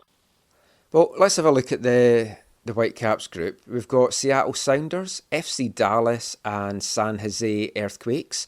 So 2 big rivalry games there if you listen to MLS.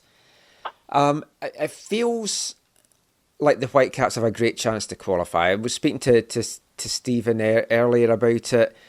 He said he's not wanting to get too ahead of himself, but he would be absolutely amazed if Seattle didn't qualify from that group, when you've got the top 2 definitely going through, and then 4 of the best 6 third-place finishes. So he's pretty sure Seattle's guaranteed a spot in the knockout round already. I mean, you look at that group, and I really fancy that the Whitecaps' chances in advancing. So you're saying you really fancy their chances of not coming dead last? Definitely. I would bet my house on it. And as I've said before, that's always a worry because I'm renting. But one quick question for you. I didn't watch the draw when it was on. Is this supposedly a true random draw? Well, yeah. I was going to ask you about that because I didn't watch it live either because I was recording my East 5 podcast. Check that out on glorydaysofgold.podbean.com. Fantastic shows. If you haven't listened, you definitely need to. If you thought these shows were long, we'd take it an extra hour in the East 5 one. What more could you want? But yeah, I didn't watch it live, but I was getting all these messages coming through to me saying, this is fixed. What a fix. What a fix. And these are from so many different people. Stephen Agen's just talked about there that he would, again, put money on it being fixed because the amount of rivalry matches, every group it feels has a rivalry match, and you've got the 2 LA teams drawn together. Yeah. You've got Toronto and Montreal. You've got a Cascadian derby. There's no way that there wasn't an element of this, that it was fixed. I genuinely don't mind if that was the case because you want matches that you want to watch. You want to watch like an LA Derby, an RSL Colorado game, but do these matches have the same intensity though if there's not any fans there in a lot of ways than it is just like any other match? No, okay, a couple of things. One is I don't disagree with you in the fact that if you're doing this to try and get people to watch, or your current fans and supporters to watch and maybe engage some new people, especially with the lack of sports on North American TV right now, especially maybe in America. Yeah, you want more engaging matches. You want storylines, all that kind of stuff. But here's where MLS continues just to fall flat, and they're so tone deaf. Like, why would you, assuming that it was supposedly a random draw, or they claimed it was a random draw? Like, why would you do that? Why would you not just tell everyone, we're going to fix the groups because we want this, and this is best, and it's what we're doing? Or say, hey, we're going to start each group with 2 teams that are natural rivals, and then we're going to do a draw for the others. Like, why can you not just be upfront and honest? Yeah. You're right. There's no way that this wasn't fixed. There's no way that each group doesn't have these teams in them, or at least 2 teams in every group as natural rivals, and that's totally random. Yeah. It's just like I don't understand why you can't just be honest with people. And I think folk would be like, yeah, that's fair enough. No, I think people would say, oh, I wish you had a draw, but I can see why you put those 4 teams together or whatever. Or I can understand. I'm sure you're going to hurt Dallas's. Well, I guess Dallas has natural rivals in like Houston or whatever, but they're apart. But okay, sorry, San Jose, you're the third wheel everywhere. Vancouver, you're the third wheel in Cascadia. We're not putting you with Seattle or Portland, or you have to get drawn with them. Or I think people would understand. But you just got to be honest with them. You know what I mean? Yeah. And this is another example of the league. This is what people say, they're not being transparent with everyone. I would have loved, genuinely, if it was a group with Seattle, Portland, Vancouver, and one other. If you had San Jose and the 2 LA teams. If you had Toronto and Columbus and Montreal all in the one group. Philly, DC and the 2 New York teams. I mean, they're fantastic games to watch. I would, except for the thing that I mentioned either last show or a couple of shows ago, where if you're worried about pandemic and travel down the road and all that kind of stuff, and these are league matches, why not have teams playing with maybe 1 team from your region and then 2 teams that it's going to be hard for you to travel to later? But maybe that's too difficult with the numbers. One thing I meant to do before we recorded this, and I didn't, so I'll look at it for the time in the next show. I'm genuinely curious if any of the teams have played each other already this season. Oh, right. Because the first 2 league games are counting. So I meant to have a look at that, because if it's completely that no teams played each other already, again, the chances of that happening are astronomical. So then you know that something's definitely up. Right. Yeah, because Vancouver, it's clear, right? Because they're not with LA or KC. So, interesting. But I mean, this tournament is going ahead until August 11th, and then it looks like there's going to be a bit of a break. Obviously, right now the Canadians have to have a 14-day break because they'll have to quarantine when they get back to Canada. But I mean, after that, the talk is that the season will recommence. Now, Marc Dos Santos said something interesting about that as well. But if you read between the lines, and you don't even have to read between the lines that much, it did sound like Mark's a little bit sceptical that the rest of the season can actually be played. So he knows that this is definitely being played, so that's why he's fully concentrating on that, as opposed to what may or may not happen later on. Now, Don Garber said, "I'm very optimistic.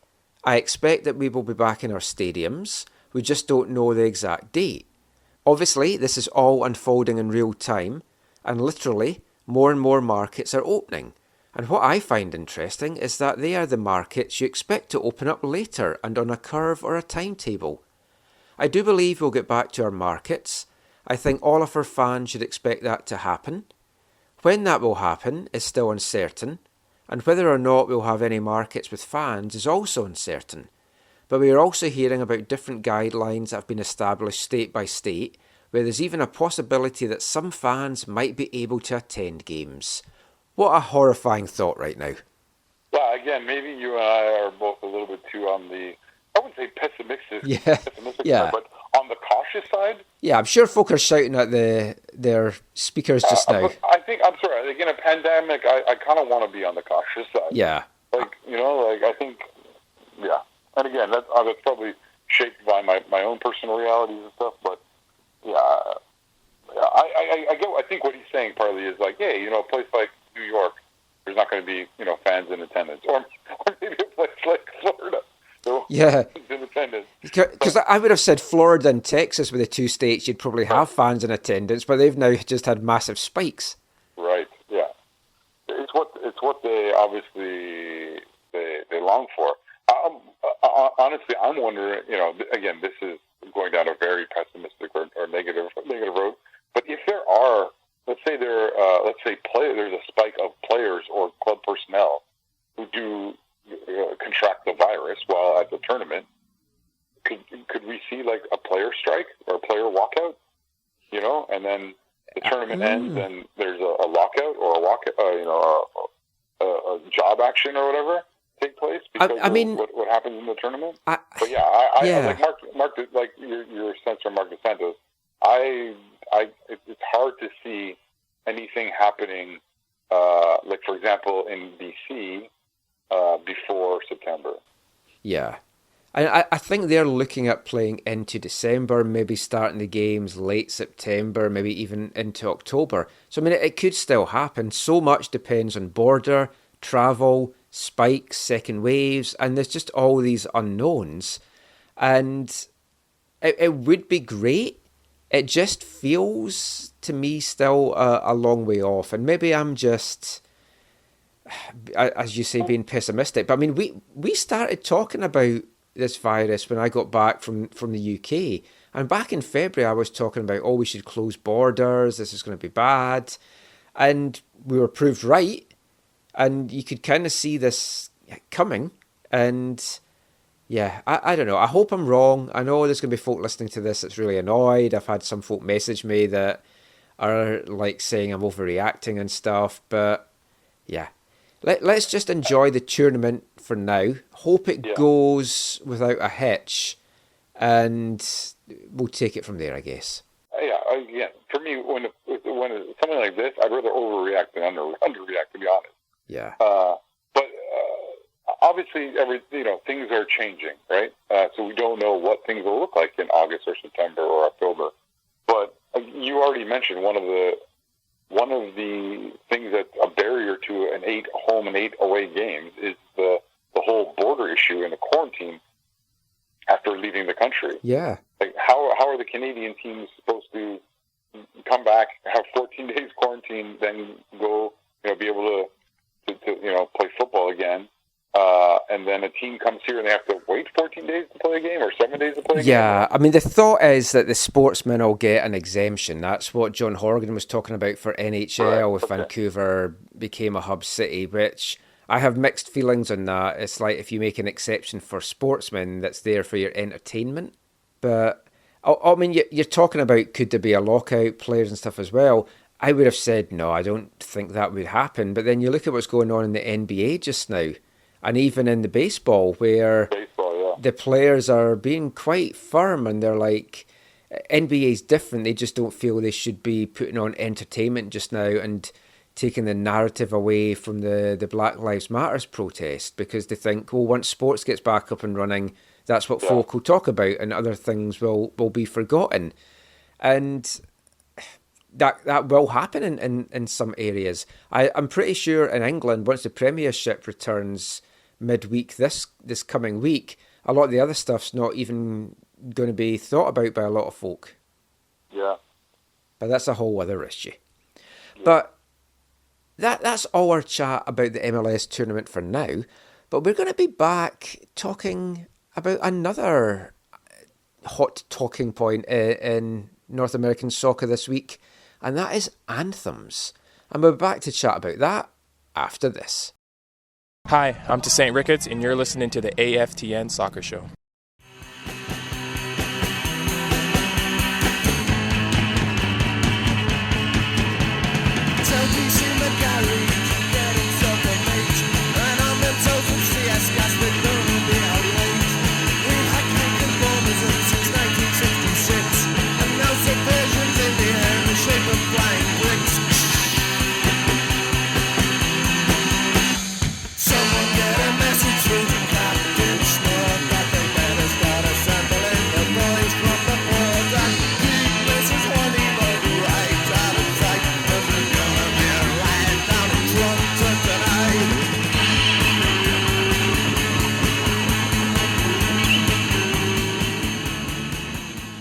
Welcome back to the final part of tonight's AFTN Soccer Show on CITR Radio, 101.9 FM. And that was the wonderful Half Man Half Biscuit with their classic track, The Trumpton Riots, from their 1986 Trumpton Riots EP. You can also find that on the live album ACD. And it was the third and final song from tonight's Three of a Kind, with the Kaiser Chiefs, I Predict a Riot, kicking off part 3, Riot Van by Arctic Monkeys kicking off part 4, and Half Man Half Biscuit with Trumpton Riots there kicking off this final part. And yes, the link was obviously riots. That was another easy one I know this week, but next week we've got a real tester for you, so let's see how well you do with that one. And keeping the musical theme going now, it's time for this week's Wavelength. And we're going back to 2007 for this week's song. A band from Stoke-on-Trent in England called the Clay Faces. And this is the title track of an EP of theirs back then. It's called Football on the TV.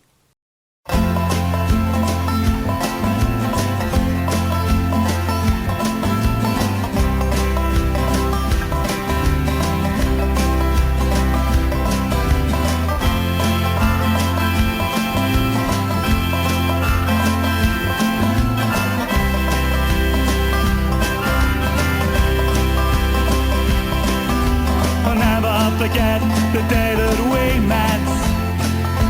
It lingers in my mind.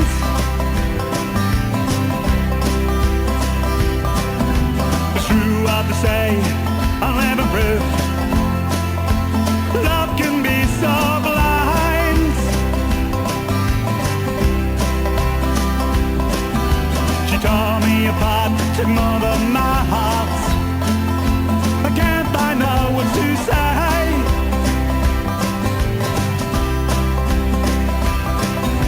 I can't stand the pain, I'll do it again. God, I remember that day. I remember that day. I remember that day. And I remember that day. And I remember that day, yeah, oh yes. I remember the football on the TV, the race voices in the bar, the stale smell of whiskey, the smoke from cheap cigars, the old ones in the corner playing dominoes and cards, the young ones by the fruit machine dressed to kill, trying to look so hard, trying to look the part, trying to look so hard, trying to look the part, oh yes there you are.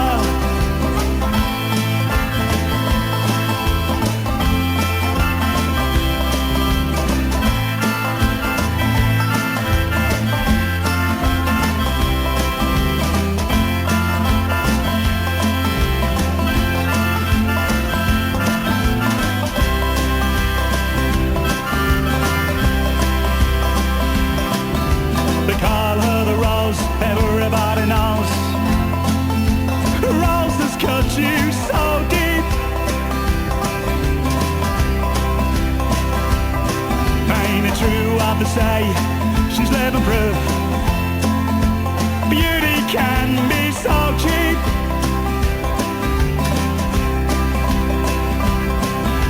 I'm out in the cold, I wouldn't be told. It's colder every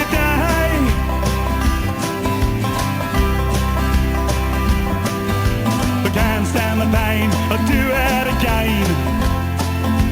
Gotta remember that day. I remember that day. I remember that day. I remember that day. I remember that day. Oh yes I do. I remember the football on the TV, the race voices in the bar, the stale smell of whiskey, smoke from cheap cigars, the old ones in the corner playing dominoes and cards, the young ones by the fruit machine dressed to kill, trying to look so hard, trying to look the part, trying to look so hard, trying to look the part. Oh yes they were.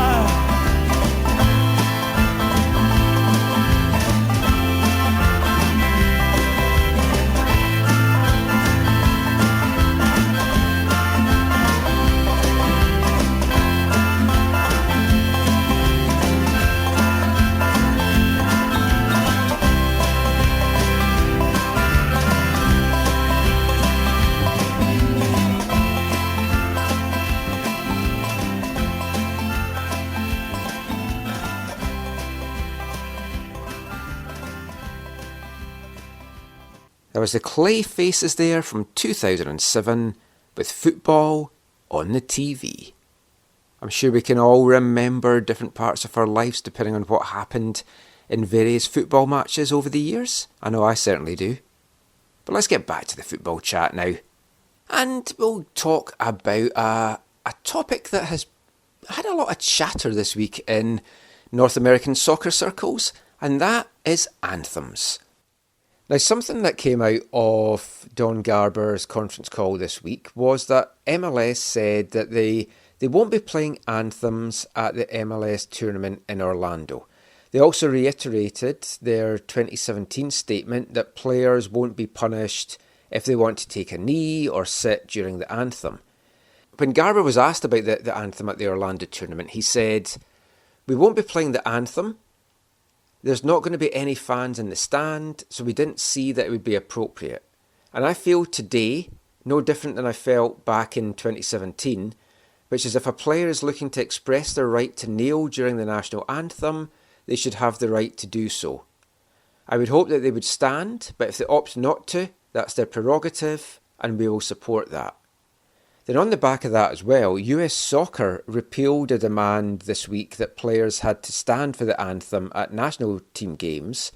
That's raised the ire of many on the right in the US, with Florida Representative Matt Gaetz tabling a motion in the Senate to discuss US Soccer facing repercussions. And he said if US Soccer doesn't want to represent the flag, we don't want America to have a soccer team.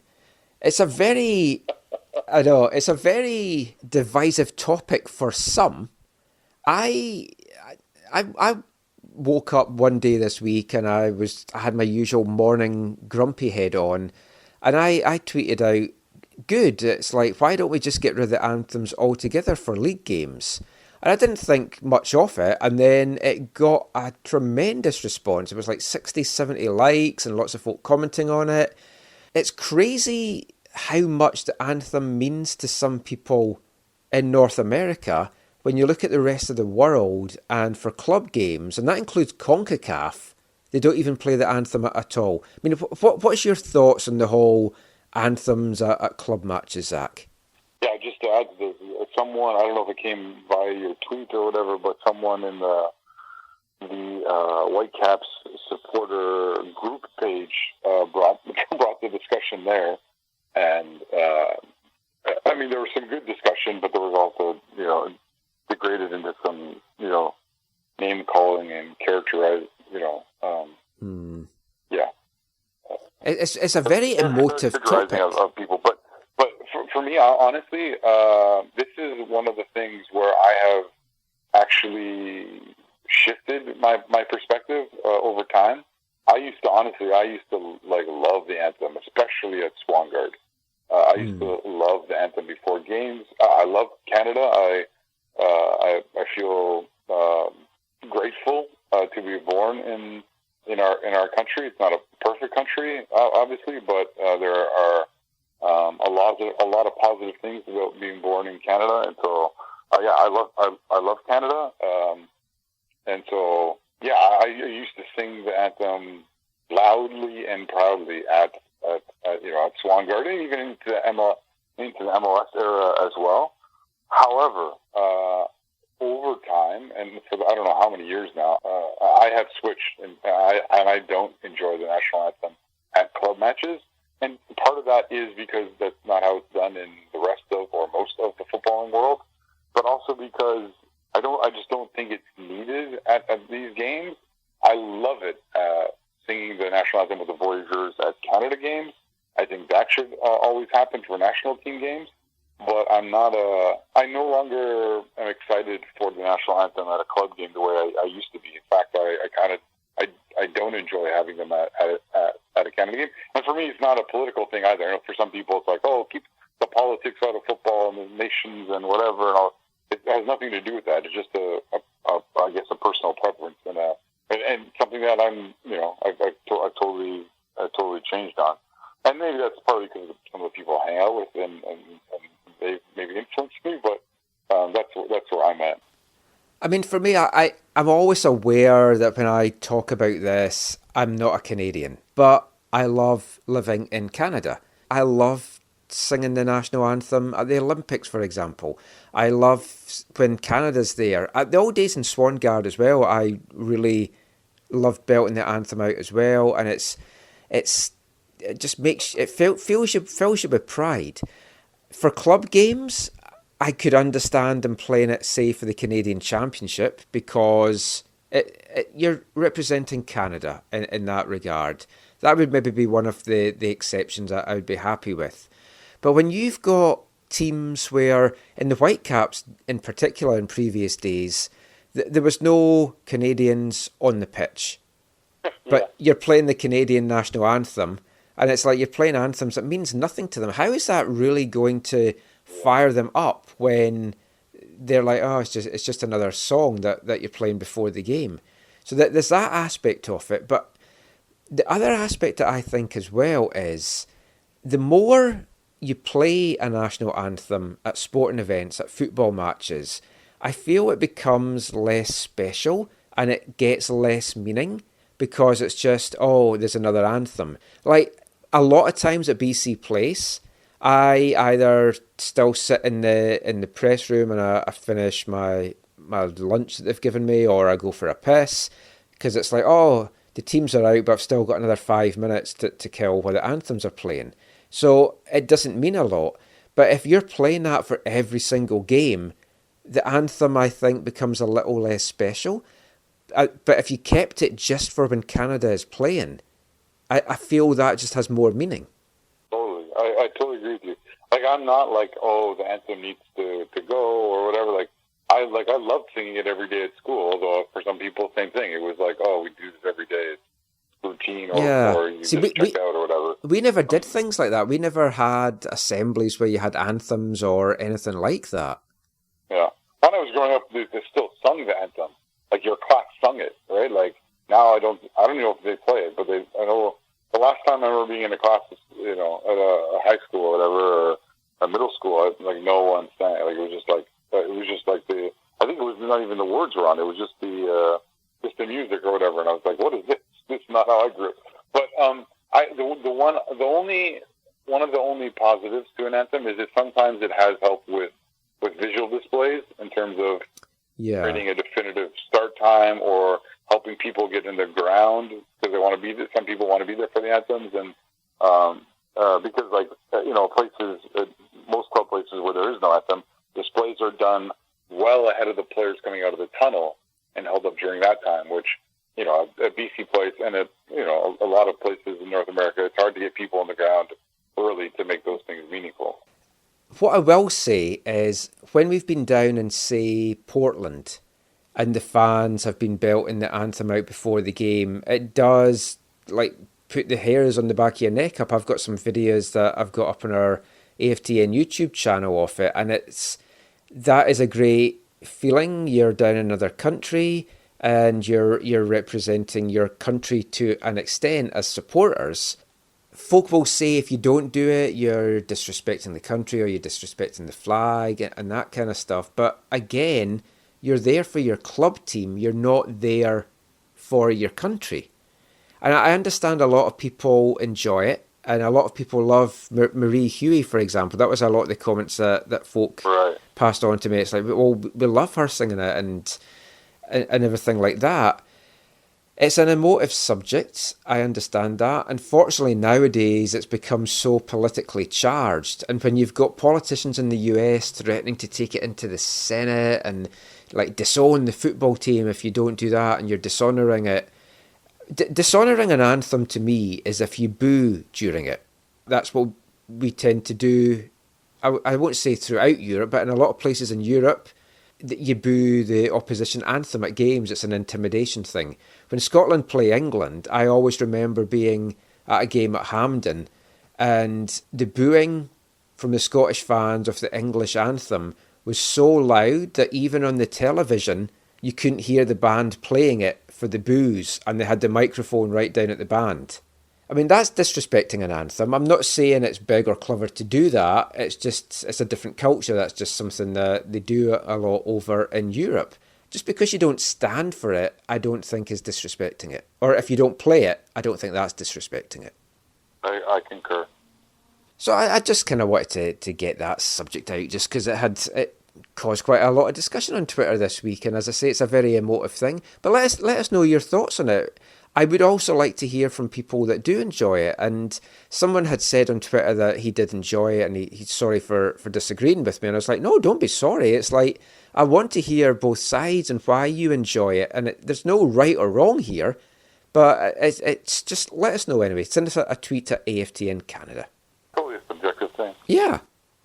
But that's pretty much it for tonight's show. But just before we go, we've got a little bit of time to go around the world with Joe Corona. Just a very quick travels this week. Over in the UK, English Premiership gets back up and running this week. Championship coming soon. The League One and League Two playoffs are going to be following as well. Scotland still can't decide on league reconstruction. That's going to possibly be further votes this week. There's a lot of talk that some of the games in Scotland, like at East Fife's level, they might not get back underway until January, and then with a very shortened season. So that's going to test a lot of clubs' finances there. La Liga, Serie A came back this weekend. Again, leagues I've never really watched before the pandemic, and it's not something that it's making me watch now. But I just want to get your thoughts on something, Zach, that's happened in Germany this week. A famous club name, maybe a little bit on hard times in recent years, but Kaiserslautern. It's a name that you know in German football. They've won the Bundesliga, I think, 5 times over the years. It looks like they're in a lot of trouble, filing for insolvency, and the future might be bleak for them. Just was curious what you thought about that. Yeah, I saw my news tweet, I think this Sunday morning. Yeah. And it was really sad to see. Kaiserslautern is a big club in Germany that, has fallen on hard times both on and off the pitch. Yeah, they're one of the founding members of the Bundesliga in 1963 and played in the Bundesliga until 1996. And then they dropped down. The crazy thing was they came back for the 1998 season and then proceeded to win the Bundesliga as after being promoted, which was crazy. And that team was coached by Otto Rehhagel. It had a very young Michael Ballack in it. It had a very old Andreas Brehme in it. Oh wow! And of course, those are names football people might know, but they're also known in Germany for having one of the biggest names in German football history, a gentleman who their stadium is named after, and that is Fritz Walter, who's the captain of the 1954 World Cup winning side for West Germany, the first time Germany had won a World Cup. And Kaiserslautern, so this is a big traditional club, and this is incredibly sad. they have debts of, I think it's like $20 million, and they're losing, $5 million a year or something. They're playing. Wow. People don't know they're playing in the third division. Now, those numbers don't seem. They seem like, in one sense, yes, they seem like a lot, but in another sense, they don't seem insurmountable. But in the state of football right now, obviously that there's huge challenges in not having people be able to come to their 50,000 seat stadium. There's all that creates problems. Kazakhstan is meaningful to me for a number of different reasons. One, I've been blessed to go to Germany 3 times to watch football, and the first time I went was to watch the German Cup final. Bayern was playing Kaiserslautern in 2003 in Berlin in the German Cup final, and so I went to that match, and it was awesome just being in the city center the morning of the match with all the supporters and all the ultras, and the red versus red. The red was everywhere. It was really, really amazing. The game was amazing. Bayern won 3-1, but Kaiserslautern's lone goal in the game was a header from Miroslav Klose, who, that's where he made his name. He's obviously the all-time leading goal scorer at World Cups. So yeah, I had a bit of a connection. I had a little bit of an affinity for them ever since that time. Like, not that I don't support them, but I have a deep appreciation for them. Then in 2006, the second time I went to Germany, the Fritz-Walter Stadion was one of the host stadiums for the World Cup, and I got to go to one game there. I went to I believe it was a round of 16 game between Australia and Italy, and it's just this iconic stadium that's kind of like at the top of the hill. And so I bought my ticket for the game after getting off the train at the train station from some young dude. It all felt a little dodgy. For the next half an hour, as I walked from the train station up to the stadium, the whole time I thought, I hope I have not bought a fake ticket. But this epic walk up the hill to the stadium, and then the stadium is just, it's one of the cathedrals of German football. It's one of the great stadiums in Germany, and I feel fortunate that I got to go to a game there during that epic and iconic World Cup. It's also, so while I was there, I went to the fan shop, and I don't think I have anything from Kazakhstan, but I did buy something because former Whitecap keeper Josh Wicks was born just 10 kilometers away from Kazakhstan, and it's like his hometown club. So I picked him something up at the fan shop and brought it back to him, in Vancouver. Oh, nice. And so Kazakhstan is just like, even a number of years ago when they dropped down again, they dropped out of the Bundesliga.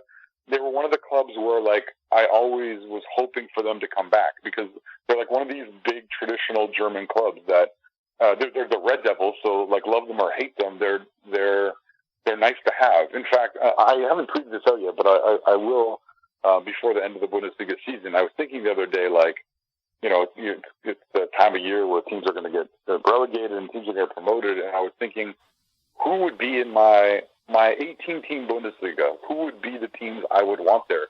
And I was going through the list, and Kaiserslautern was undoubtedly one of the teams that I had on my list of, like, this in the perfect top 18 teams in Germany, who would be there, and Kaiserslautern was, definitely there. So I don't know what this bankruptcy, this insolvency is going to mean for them. I haven't translated any of the articles yet. I don't know what's going to happen to them, but I just hope that somehow this historic club doesn't have to die, go away forever. I mean, is it a case that they're in trouble because they've been living out with their means, or is this just maybe the first of what could be several clubs that, just with the finances drying up the last couple of months, it's just been what's really tipped them over? Yeah, to be honest, I'm not sure. They don't strike me as a club that has really done that in recent times, especially dropping down jumping into the third division. I don't think so. The other thing is they also had, a number of Canadians have gone through there, spent time there. Even Caden Chung spent a season there. Caden Chung was with their second team before he went to Pacific. Exactly. Yeah. So it's going to be interesting to see what happens. I also seen a number of social media posts of people saying, "Oh, cue Bayern sending them some money to keep them alive." because this is something that Bayern has done in the past with Dortmund and with their own local rivals, 1860. They've helped them financially, or FC St. Pauli. They've helped them in financial ways or helped them be able to make money to save their clubs. So part of me is wondering or hoping that something can be done, even if it takes Bayern or other Bundesliga teams or whatever playing a role to save them. But it's hard to do that without just giving straight up cash. Yeah. When you can't go say, hey, we're going to have a game there this summer to raise money. You know what I mean? Oh, yeah. It's very, very difficult. Like Bayern, that's the kind of thing Bayern would easily have done. They did for St. Pauli, I think. They've done for other teams who are in difficult times. They go and play a friendly, and they just donate all the proceeds that they would have received for the match to their home club. And or the shirts, the shirts that St. Pauli made about beating Bayern after they won the World Cup. The number of Bayern players, bought those shirts and stuff. So whether it's Bayern or other Bundesliga clubs, it will be interesting to see how this plays out, and if there is both the will and the ability of others to help save what is really a wonderful piece of German footballing history. They've been around. This is their 120th anniversary too, as well, this year. Oh wow! They've been around as long as Bayern, since 1900. I'm genuinely interested to see if this is like the tip of the iceberg for a number of teams, not just in Germany. I know in England there's a lot of clubs that could be on the brink if fans aren't allowed back soon. Scotland as well. And I think this time that we're in just now is going to show a lot of these clubs up, because in Scottish football just now, you've got some teams that are ready to start playing now. East Five's one of those teams. We've re-signed about 13 or 14 of our squad, whereas you've got a team like Queen of the South that's just released their whole squad. So if they were to say, okay, football starts August 1st, we can go. But a lot of these teams are saying, we can't go unless fans are in, so we'd rather go in hiatus. But how can you have a hiatus if teams are in different leagues? Do you relegate all these teams? There's a lot of interesting times ahead, I think, in European football. Yeah, and that's a good point, because Kaiserslautern being saved by one or a number of other teams or benefactors in Germany could be prevented, because they might not be the only case. Like you said, they might be the tip of the iceberg. Yeah. So, not everyone. If it is, in fact, the time where a bunch of clubs are going to go bankrupt, they're not all going to be able to be saved, right? Yeah, it's a worrying time. I guess we'll see what happens. The last little bit of stuff we'll just talk about from going around the world, but Joe won't do a full Slutsk and Vikingur update this week because both teams played crap. Slutsk lost 3-0. That was a game that I got my kickoff times wrong. Tuned in late, they're already 3 down, didn't bother watching anymore. Finished 3-0. Vikingur got up early to watch that. Well, I say early. It was 11 o'clock on Saturday. That's kind of early. They got back to 2-1 after being 2-0 down. Ended up losing 4-1 away at another beautiful ground that was lovely watching on TV. Still enjoying my Pharaohs football. But that is it for this week's show. Just before we go though, Zach, just let everyone know where they can find you online. Yeah, for me on Twitter, it's @ZacharyAM. And if you'd like to see Alphonso Davies potentially win the Bundesliga, tune in on Tuesday, June 16th at 11:30 on Sportsnet, and you can see that if Bayern is able to get a victory. I'm Michael McCall. You can follow me on Twitter at AFTN Canada. Follow us on Instagram at AFTN Soccer and on YouTube at AFTN Canada. But we will be back next week with our 400th episode. Until then, thanks for listening. Take care and mon the Caps. Bye everyone.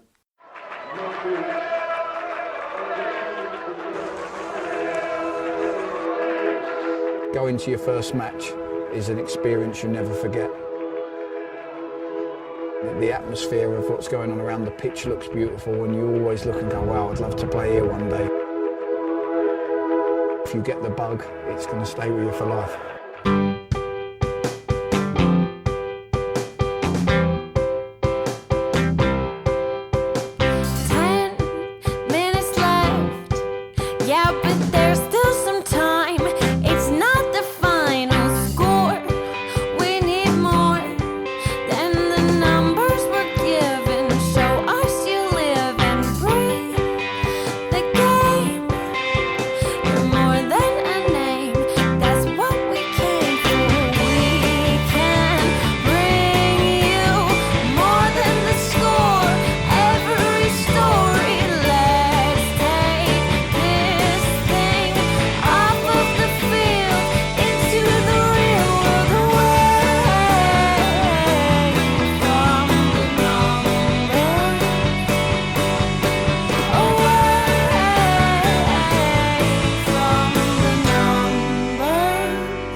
AFTN